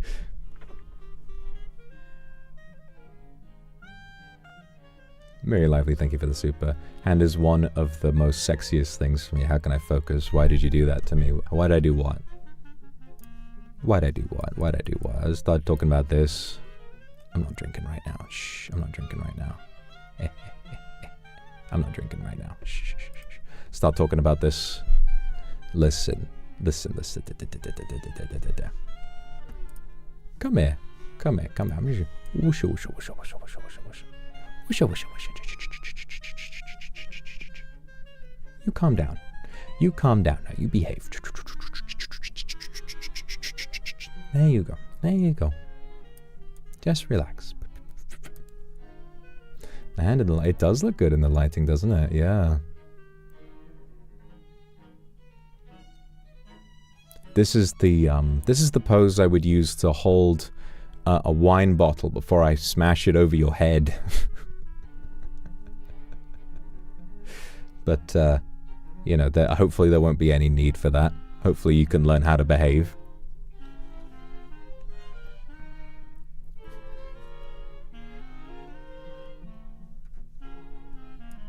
Don't smash me. Okay, okay, I won't smash you over the head. I'll just smash you instead. Blueprint, thank you for the super. I need to feel the veins to know that they're real. Alright, well, you can come over and hold my hand later, alright? Now you're going to make me think about your veiny hands for a while. Thanks, Fox. The lighting doesn't help either. Well, I'm so sorry that I'm so unbelievably attractive. I don't mean it. I'm sorry for having a fat, juicy cock. It's not my fault, okay? I'm sorry for having big, handsome hands. It's not my fault. I didn't mean it, okay? I'm sorry.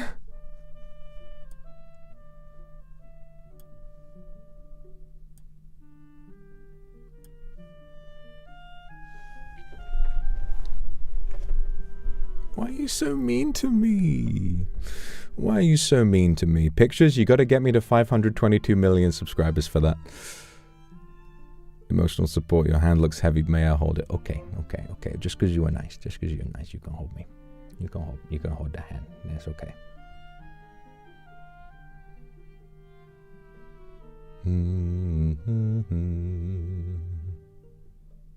You what now? Yeah, the meat reveal. Just got to remember, you know, get on there. Get on those alt accounts. Get out those 70 alternative accounts and you'll finally, well, you know, when finally 1/16 roughly of the entire world's population is subscribed to me, then maybe I'll consider it. But hey, fucking Mr. Beast is getting there. Mr. Beast is getting there. He's at like 400 million now. Mr. Beast is getting there. Hopefully we don't have to see... Hopefully he's not going to do a real Beast reveal. I don't want to see that. Kendra, thank you very much for the super. Don't you do that. Don't you do that. Barry Bean, thank you for the super. Happy Father's Day from Dan Under. Sorry, I have to do it. Can't believe I'm watching a Vox Akuma stream on this day. You're a daddy of all time. I'm so sorry. But yes, thank you very much. I hope you're having a wonderful Father's Day.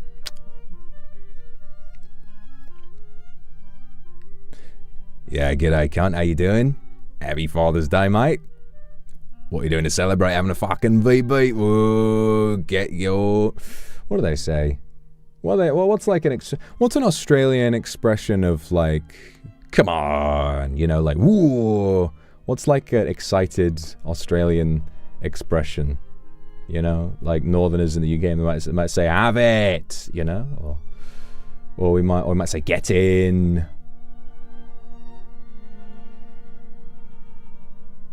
Pog. Yeah, pog. Okay, well that's what one Australian that I know would say, definitely. You know, he would definitely say that, but, you know, general Australians, I don't know if pog is that common in the Australian vernacular.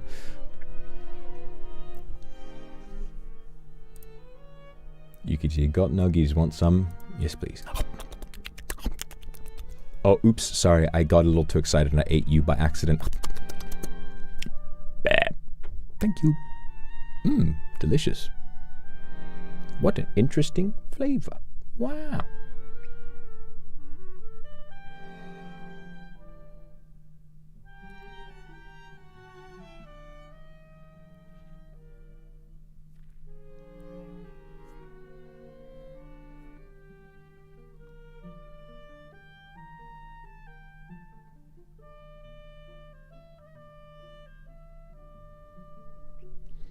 You're so cute. No, I'm not. Me babe, thank you for the super. Still work very tired. Give me so much to look forward to. I love you too. I'm proud of you for working so hard. Well done. The chat summary is so adorable. What is the chat summary saying? I can't see it.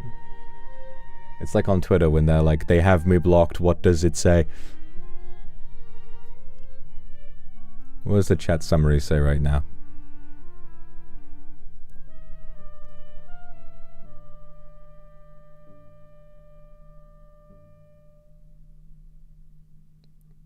So viewers in the chat are reacting to something Vox said or did, with many finding it funny or cute. They are also making jokes and references related to the stream, such as Zaddy or Pog. Thank you very much, Grok, and or whoever it is this time that's writing those.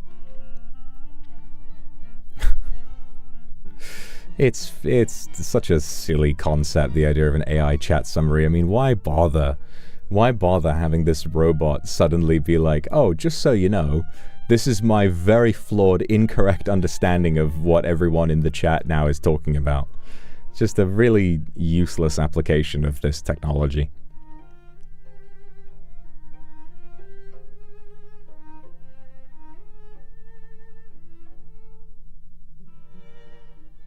Which is a way to turn it off. Yeah. Yeah. I mean AI is just baked into everything on a code level at this point. It's, you know, God forbid you go on YouTube, you know, you go on YouTube Studio, you know, I open YouTube Studio and I see inspiration. What is the inspiration tab? I haven't seen that before. And it instantly, you click it and it will immediately generate 5 AI images. I'm like, oh great, okay, well I've just done that. All I did was click one button and it just done it for me. And then it generates 5 video concepts, all of which make no sense. It's like Vox Akuma, the darkness inside. A stream dissecting the inner darkness of Vox Akuma. And I'm like, who the fuck is interested in me whining about my problems all day? And then it's like, the raging debate. Is Vox Akuma cute? Like, is that enough for an entire stream?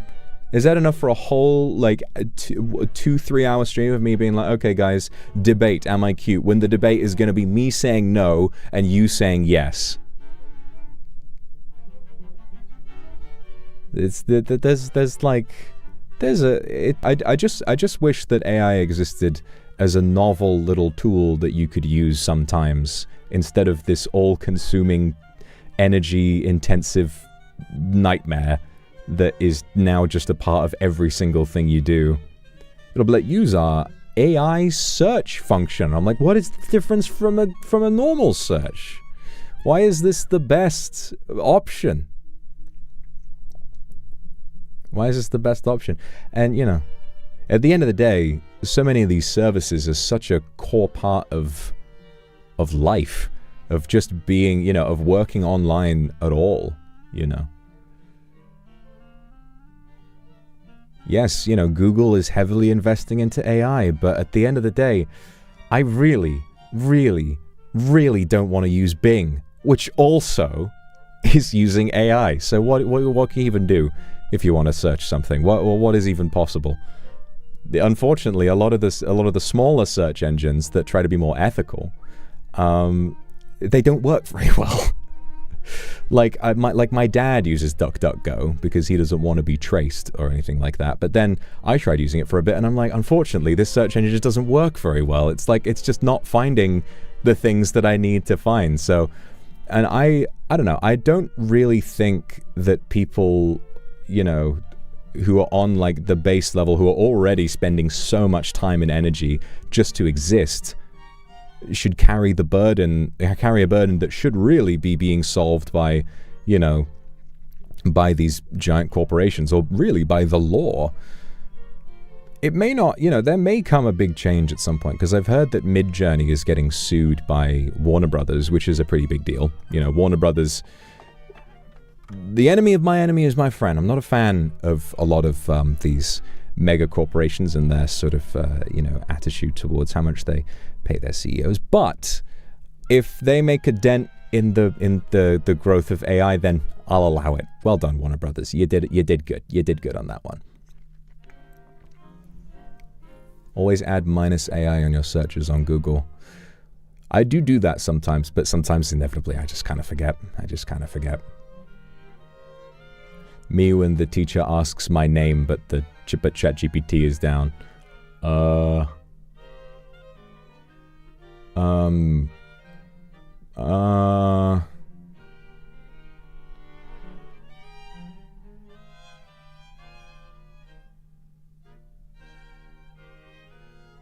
It is also funny, you know, the giant Studio Ghibli trend that wound up like training AI, because it was so popular, it trained all AI to only ever generate images with a yellow piss filter over them. Now that's funny. Now that's funny.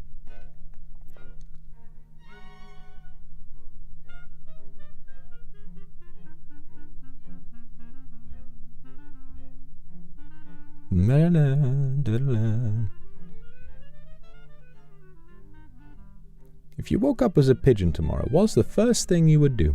If I was a pigeon, I would probably scream real loud, because I would be scared.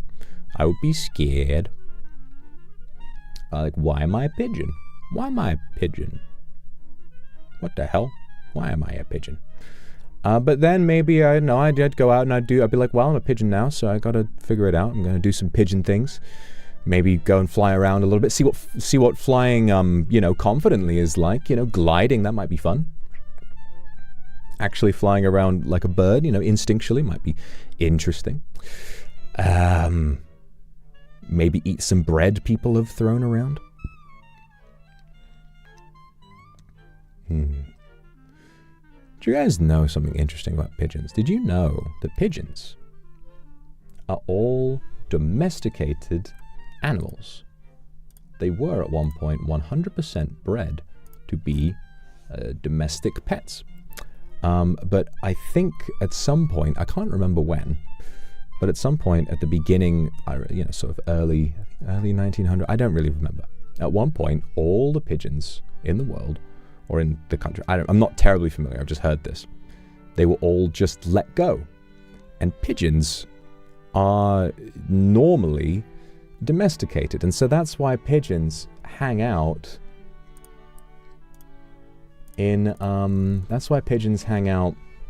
around people, because that's in their DNA. That's just what they know. They need to be around people because the food that humans feed them is the only way that they know how to get food. So that's why they just hang around people all the time. It's a very sad thing. So yeah.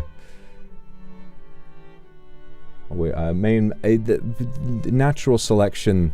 The thing is that people, you know, pigeons will always find stuff to eat in, you know, populated urban areas. So there probably is not going to be, you know, at least not for millions of years, any reasonable evolution where pigeons learn to exist out in the wild. So a lot of them just kind of jump around and do nothing, and it's pretty sad. It's pretty sad, but that's how it is. So be nice to pigeons. I think about the pigeon that invaded my balcony, and I'm like, you know what? I hope wherever that pigeon is, I hope that it's doing okay.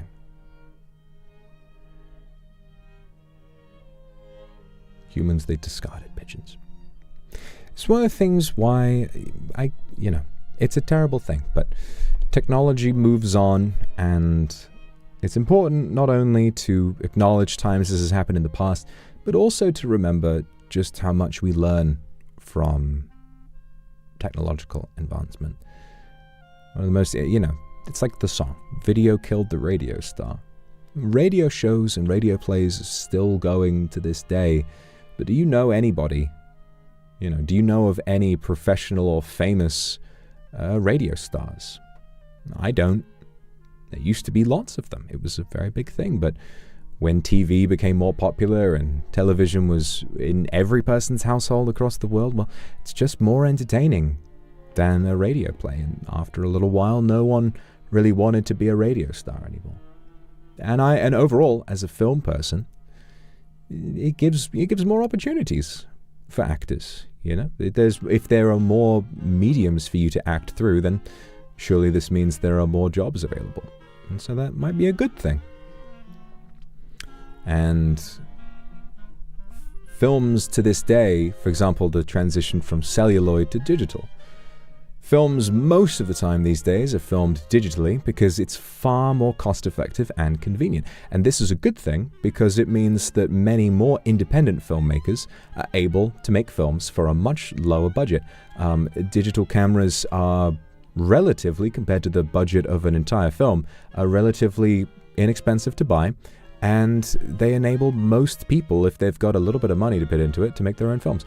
But with that has come a much more washed out, generic look for a lot of films, which is why celluloid is still being used in many film productions. So a lot of the best looking films made today make use of celluloid, but it's important to remember that celluloid is very expensive and it's a luxury to get to use it. So overall, the advent of digital imagery is very much a good thing, but it is a shame to see less films be made with that, you know, beautiful celluloid that really makes the color pop.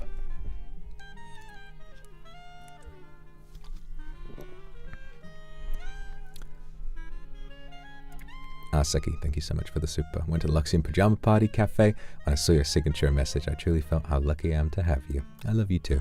I'm really glad you had a good time there.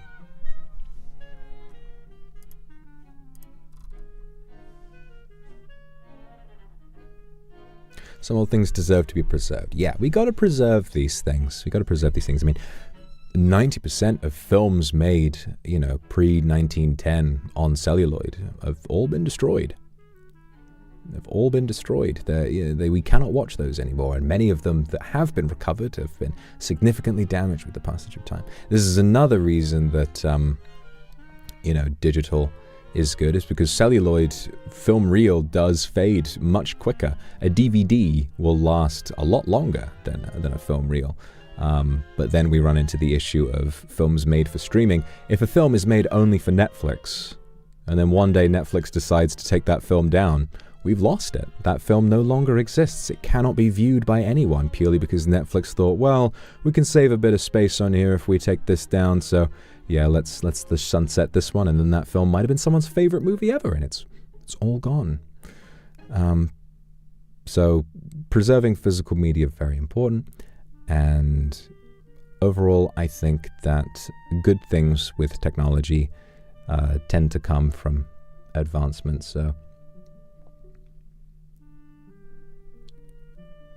I guess I just don't want people to, you know, be conscientious and oppose things that you don't approve of, but don't be too afraid, I don't think. You know, I just don't want anyone, because ultimately, you know, what can we do when these tech giants are just bankrolling all of these things, and all we can do is just, you know, stand still and not use it.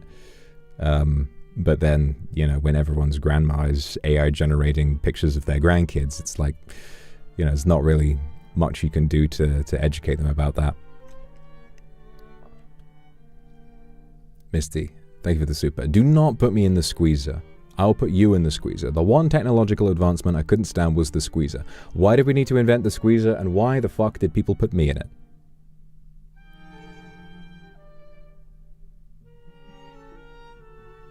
Why did they put me in it, eh? What the hell? But anyway, that's it. I would just say to be conscientious to, you know, a level that feels doable for yourself, and to remember that life you know, for the average person is hard enough. And I don't think that people should feel like, I just don't want, you know, if one person doesn't use -AI at the end of their Google searches, I wouldn't want everybody to tear each other apart over that. I think that that's counterproductive. But you do tend to see kind of a lot of that, you know. And there is also a lot of misinformation about what does or does not include AI. There was a lot of controversy about The Brutalist including AI, when I don't think it actually did have any AI. I think they like used a tool to, you know, to show Adrian Brody how best to train his accent, but none of it actually appears in the film. And yet there was a ton of controversy about, oh yeah, this film is full of AI, which wasn't actually the case.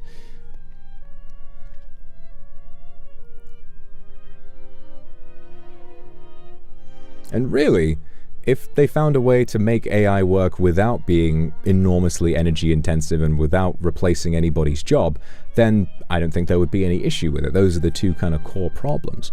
Also, and you know, learning off of artwork that doesn't belong to them, or learning off of images that don't belong to them. And that's why Warner Brothers are suing Midjourney at the moment, because, you know, if you can AI generate an image of Batman, well, clearly this AI is learning from copyrighted images, and that shouldn't be allowed. So it'll definitely, you know, depending on that lawsuit, it'll definitely, I mean, if any company can get that lawsuit done, it's Warner Brothers. I mean, they've got more money than they know what to do with. So I hope something comes from that and it'll change sort of the legal precedent. This is again why I say, you know, if you're in the job sector that stands a chance of being replaced by AI, this is why I'm saying, if you ever have an opportunity where you don't have to work for a little while, if you ever have the you know, the good fortune to have some time to yourself, working on something that you can potentially turn into your own source of income, it's rare to find, but if you have any chance of doing it, I think that's the best way to keep yourself safe. I really think so. And it's very difficult and it's hard, and you shouldn't, you know, take any tremendous risks on it. But I think that that's the best way to keep yourself safe, is to own things. And, you know, more people than ever are renting houses, and in the US, the median age for a home buyer is like 58 now. You got to wait until you're practically retired before you're ready to just even put down a deposit on a house, let alone finish paying off your mortgage. It's there. Hopefully things change. I pray that things change. But the best way that you can survive is by having something that people can't take away from you. And it's hard to find. It's really hard to find, but it is possible. Very lively, thank you for the super. Instead of fighting AI, I'd rather people focus on regulating it to preserve and improve human essence and human rights. There's definitely is the potential for it to be used for good, but this does so rarely happen, unfortunately.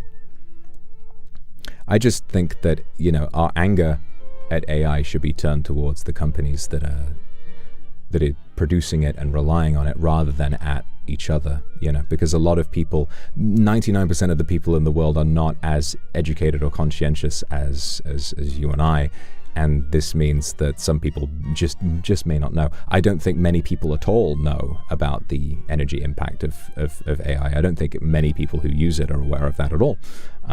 So remember what I always say, to be kind. Remember that I always say to be kind. Even if someone does something, it's like, why the fuck?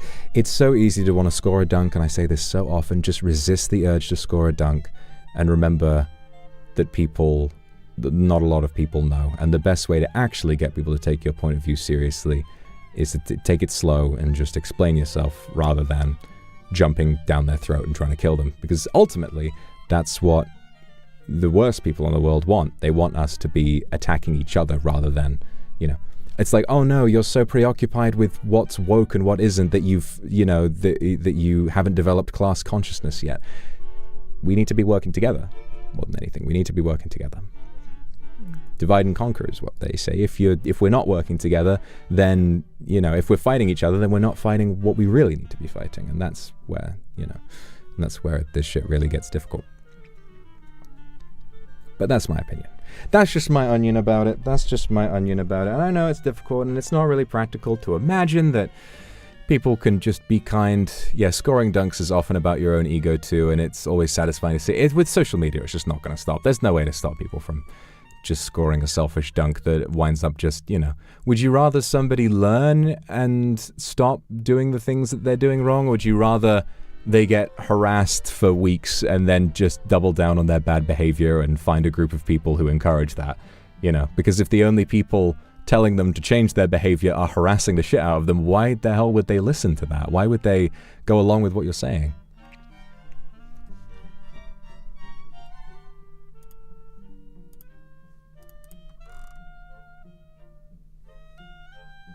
I gotta take my sweater off, you guys. I'm getting really warm in here. Ay, ay, ay. It's the craziest things. Even though it's not amazingly hot around in the UK anymore, just having the door shut in this bloody studio just starts generating heat so fast. It all just starts piling up in here. I can't stand it. Very lively, thank you very much for the super. On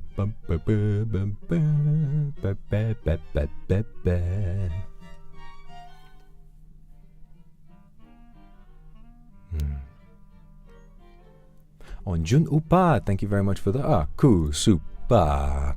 Today's your birthday, so happy to be here with you. Thank you so much for always making me smile. Happy birthday, Jun. Thank you very much for the Aku Super. I hope you're having a wonderful birthday, and I'm really glad that you chose to spend the end of your day with me. Mwah. I love you too. Hope you have a wonderful birthday. Faith, thank you. Can I have your sweater? I'll take care of it for you, and we'll probably end up seeing me wearing it. No! No, you can't. It's mine. It's mine.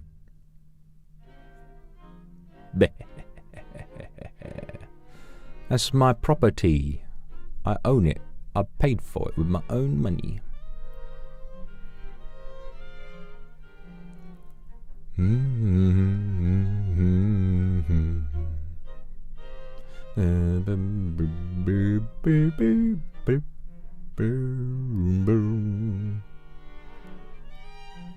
You should share. I'm sure we can all fit. No. No. Ew. I don't like them. Laura, thank you for the super. Life was tough in just a month. When you finally stream, suddenly I know how to breathe. Thank you. Thank you, God, for your existence. Hello, I'm here. I exist. Yippee, I exist. Will I be posting shorts weekly? I will try to post a short whenever I stream. Although, remember, these shorts are decently high effort. So they do take, I do have to commission artwork. So there will probably be a few times where, I think at the moment, based on what I was able to do last time, I'd say 2 a week max, probably. Based on the rate at which I'm actually able to produce them. But we'll see. We'll see. I'm going to do my best. I'm going to do my best, certainly. Yeah. I've had a bunch of ideas for, some other big creative stuff that I want to try and do.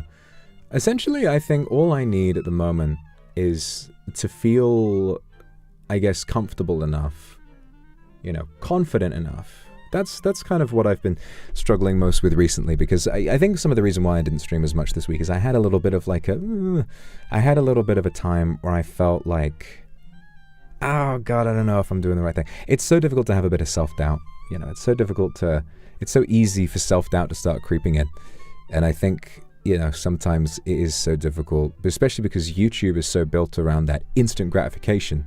The idea of, you know, spending ages on a project and for it to, you know, for what I get out to not equal what I put into it, it's a little freaky for me. And, you know, when time is so valuable in me, I feel like I have so little time in the day. It's tricky to do. So I would be in my happiest place if I just felt confident that if I work on something that people are going to really enjoy it, and that I won't have to worry about, you know, oh, if I spend the time to really make this thing and make it brilliant, is it going to mean that I, you know, take home less at the end of the month? Maybe I'm going to feel more stressed about bills and all of that kind of stuff. It's a tricky thing. It's a tricky thing. And I know everyone's enjoying it, but I often worry about the silent majority, you know, because lots of people are in chat right now, but there are many more, and I'm not saying you're wrong for this. To the lurkers, you know, the 1,000 lurkers who are all listening but aren't necessarily talking in chat, I'm happy for you to just be quiet and listen and not really worry about it. But there is a part of me that wonders, you know, how much do commenters and chatters reflect what everybody feels? And so if I think, oh, if everybody in chat is telling me I'm doing great, then, oh, great. But then what about everybody who's not in chat? And then I start worrying about that as well. And it's always tricky. It's always tricky. And it's all about being brave. But being brave is hard sometimes. Especially when, you know, you've been burned before, it can be difficult to come back out of your shell. Reen, thank you very much for the Akusupa. It's very kind of you. No worries about needing anything to say. Just you being here, his presence is words enough. Thank you for the Akusupa. If lurkers didn't like you, they wouldn't be here. Well, it's funny. It's funny to say. A lot of people, there's a certain breed of person who just hates you, but watches everything you do. It's very bizarre. It's very bizarre. I've noticed a few people like this. It's very strange, where they seem to just hate everything, but they never leave. You know, I'm like, it's very bizarre. It's very bizarre. And I know that's not who I'm making my content for. It's not who I'm making my content for. And I know, you know, it's just difficult to rationalize at the end of the day. And I'm not good with maths either. I'm very not good with maths. So trying to make everything work in my head. I don't even add numbers up most of the time. I just observe my emotional reaction to a number. I don't even consider what the number actually means. I just look at it and I'm like, yeah, it seems like a good number. And then I look at it, I'm like, no, that seems like a bad number. I don't even count it up or do anything. It's just not how my brain is constructed. Shimili, thank you for 43 months. God damn. Glad you enjoyed the cafe today. And Misty, thank you for the super. I like reading cute comments about you in Japanese. That's very sweet. I enjoy hitting the translate button and being like, oh, this is funny. Lurkers are saying you enjoy your stuff. Yippee! Thank you, lurkers. Don't feel like you need to stop lurking. If you don't want to chat, you don't have to. I'm just trying to cope with the things that I feel most worried about in life. And it's a rare thing. And I guess that's what I got to remember. I've been through lots before, and I've worked hard before. Worked hard for, you know, very little outcome before. But it feels hard. It feels hard to, you know, think about. But if I did get to a point where my own, you know, creative work was enough for people, then that would be like a dream come true. I think people work their entire lives to get to that kind of a stage. So, you know, maybe some growing pains is all right, and I gotta stop worrying and just bite the bullet and keep working and doing things that I love. Akuma, thank you for the super. Jealous voice pack, Overture Blu-ray, horror short stories, lots of fun things. Can't wait for the release date. I know. I hope you have a really good time with those things. Yeah, Overture Blu-ray is so exciting. I can't wait to rewatch it, personally. I can't wait to see everybody's performance again. It's going to be so great. Oh, it was the best time. Overture was the best time. It was so good. I'm so excited to learn more about that. Learn more about it? I did it! What the fuck? That's not what I meant. I'm so excited for everyone to see it again, and people who missed it to get the Blu-ray and see it. Million Dreams, thank you for the super. Thank you for the super. Soup, thank you for 30 months. God damn. I love your streams. I wish I could chat more. Hey, don't worry about it. You can join me just as much as you like. So don't ever give up. That's what I said, I guess. Yeah. Just gotta keep the good make the good times roll. Make the good times roll.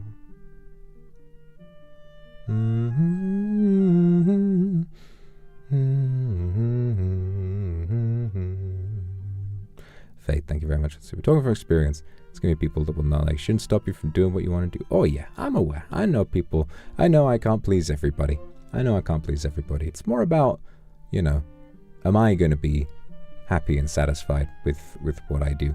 And that comes from, do I enjoy making the thing, and also, is it successful enough that I don't feel stressed about the future?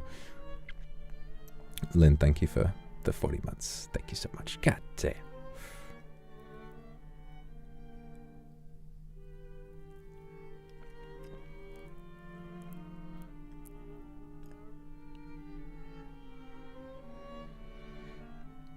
About that Tuesday stream, we'd be having a Q&A after, or is it just going to be an after party? But wouldn't really feel right to do an after party. I think I'll just kind of, I don't know. I think it's a good story, so I think I may just sort of leave it where it is. You know, when the story's done, maybe the stream is done, and I'll just kind of let it sit with people. But we'll see. We'll see. I'm not sure. Ultimately, I'm not sure. Q&A would be interesting, but it might be more. I want it to be effective, and so I think having, you know, just having it, you know, reach the end and then saying, well, that's it, might be the better idea. Always do a Q&A another day. Yeah, it might be a better idea. Satsuki, thank you very much for the gifted. Thank you so much.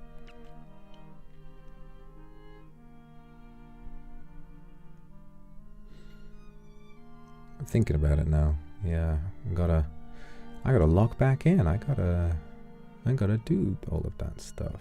Yeah. Will the Overture Blu-ray have English captions for bits in Japanese? I'm sure it will. I'm sure it will. They always do a really good job with making it. They always do a good job making it. I'm sure it will. I think so anyway. I'm not sure. I don't have a copy of it to hand at the moment. I'm sure staff are going to send me one, though. It's going to be one of my prized possessions. This is one of my favorite possessions of all time. Like chicken tenner. Exactly right. Like chicken tenner. So, yeah. Look forward to that, guys. Look forward to that. I'm sleepy. I've not been sleeping very well recently. I think it's the stress. I think it's just been a stressful time. And every time stress comes around, eventually, you know, you will come out the other side and things will be okay. But it's just a pain to not know, you know. Janice, thank you for the super. I love you. I love you too, Janice. Thank you very much for the super. Need to go to sleep. I hope you have a wonderful rest tonight. Thank you.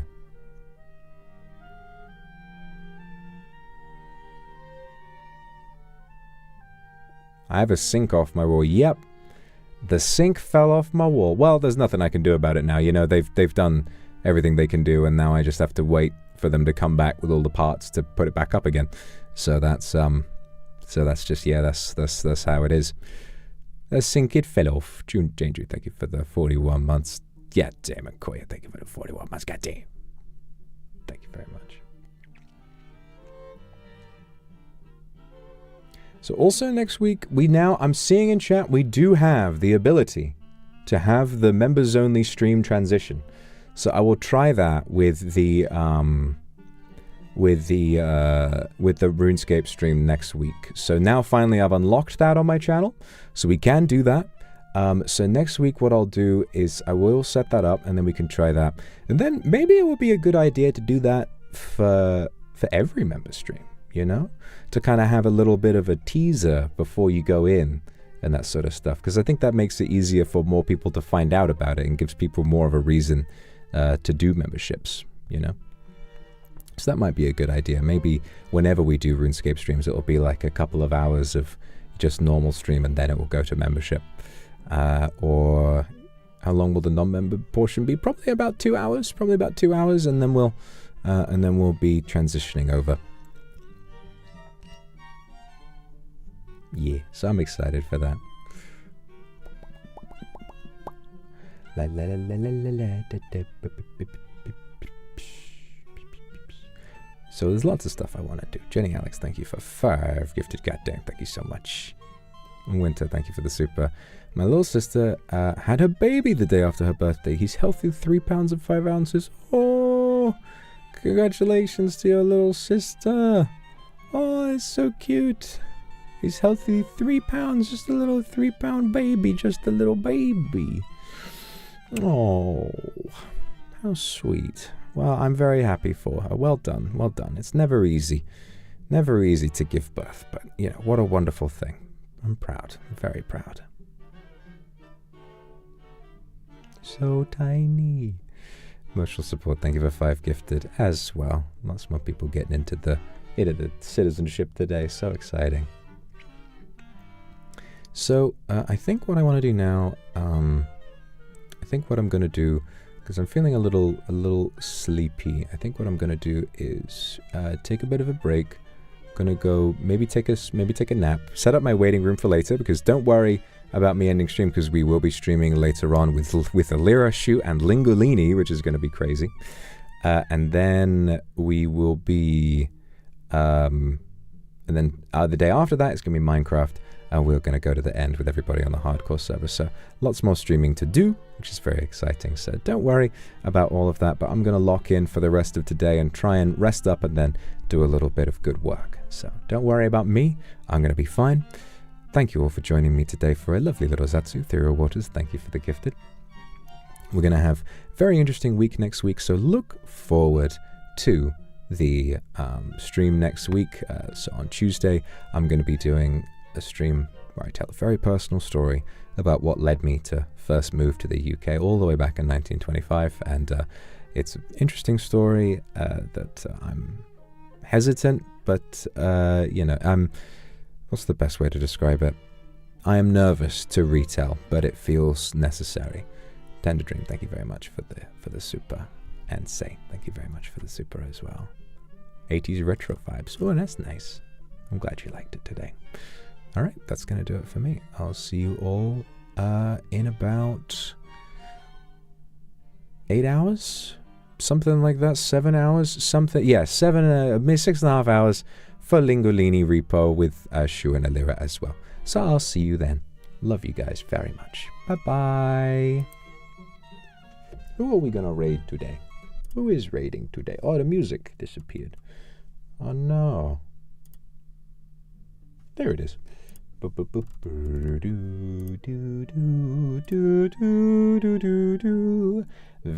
and Maririn. Okay, we are going to raid Maririn because Overture Blu-ray is coming out, and that's my flying daughter.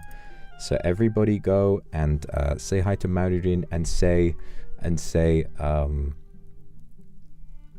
and say hello, flying daughter. No, don't say that.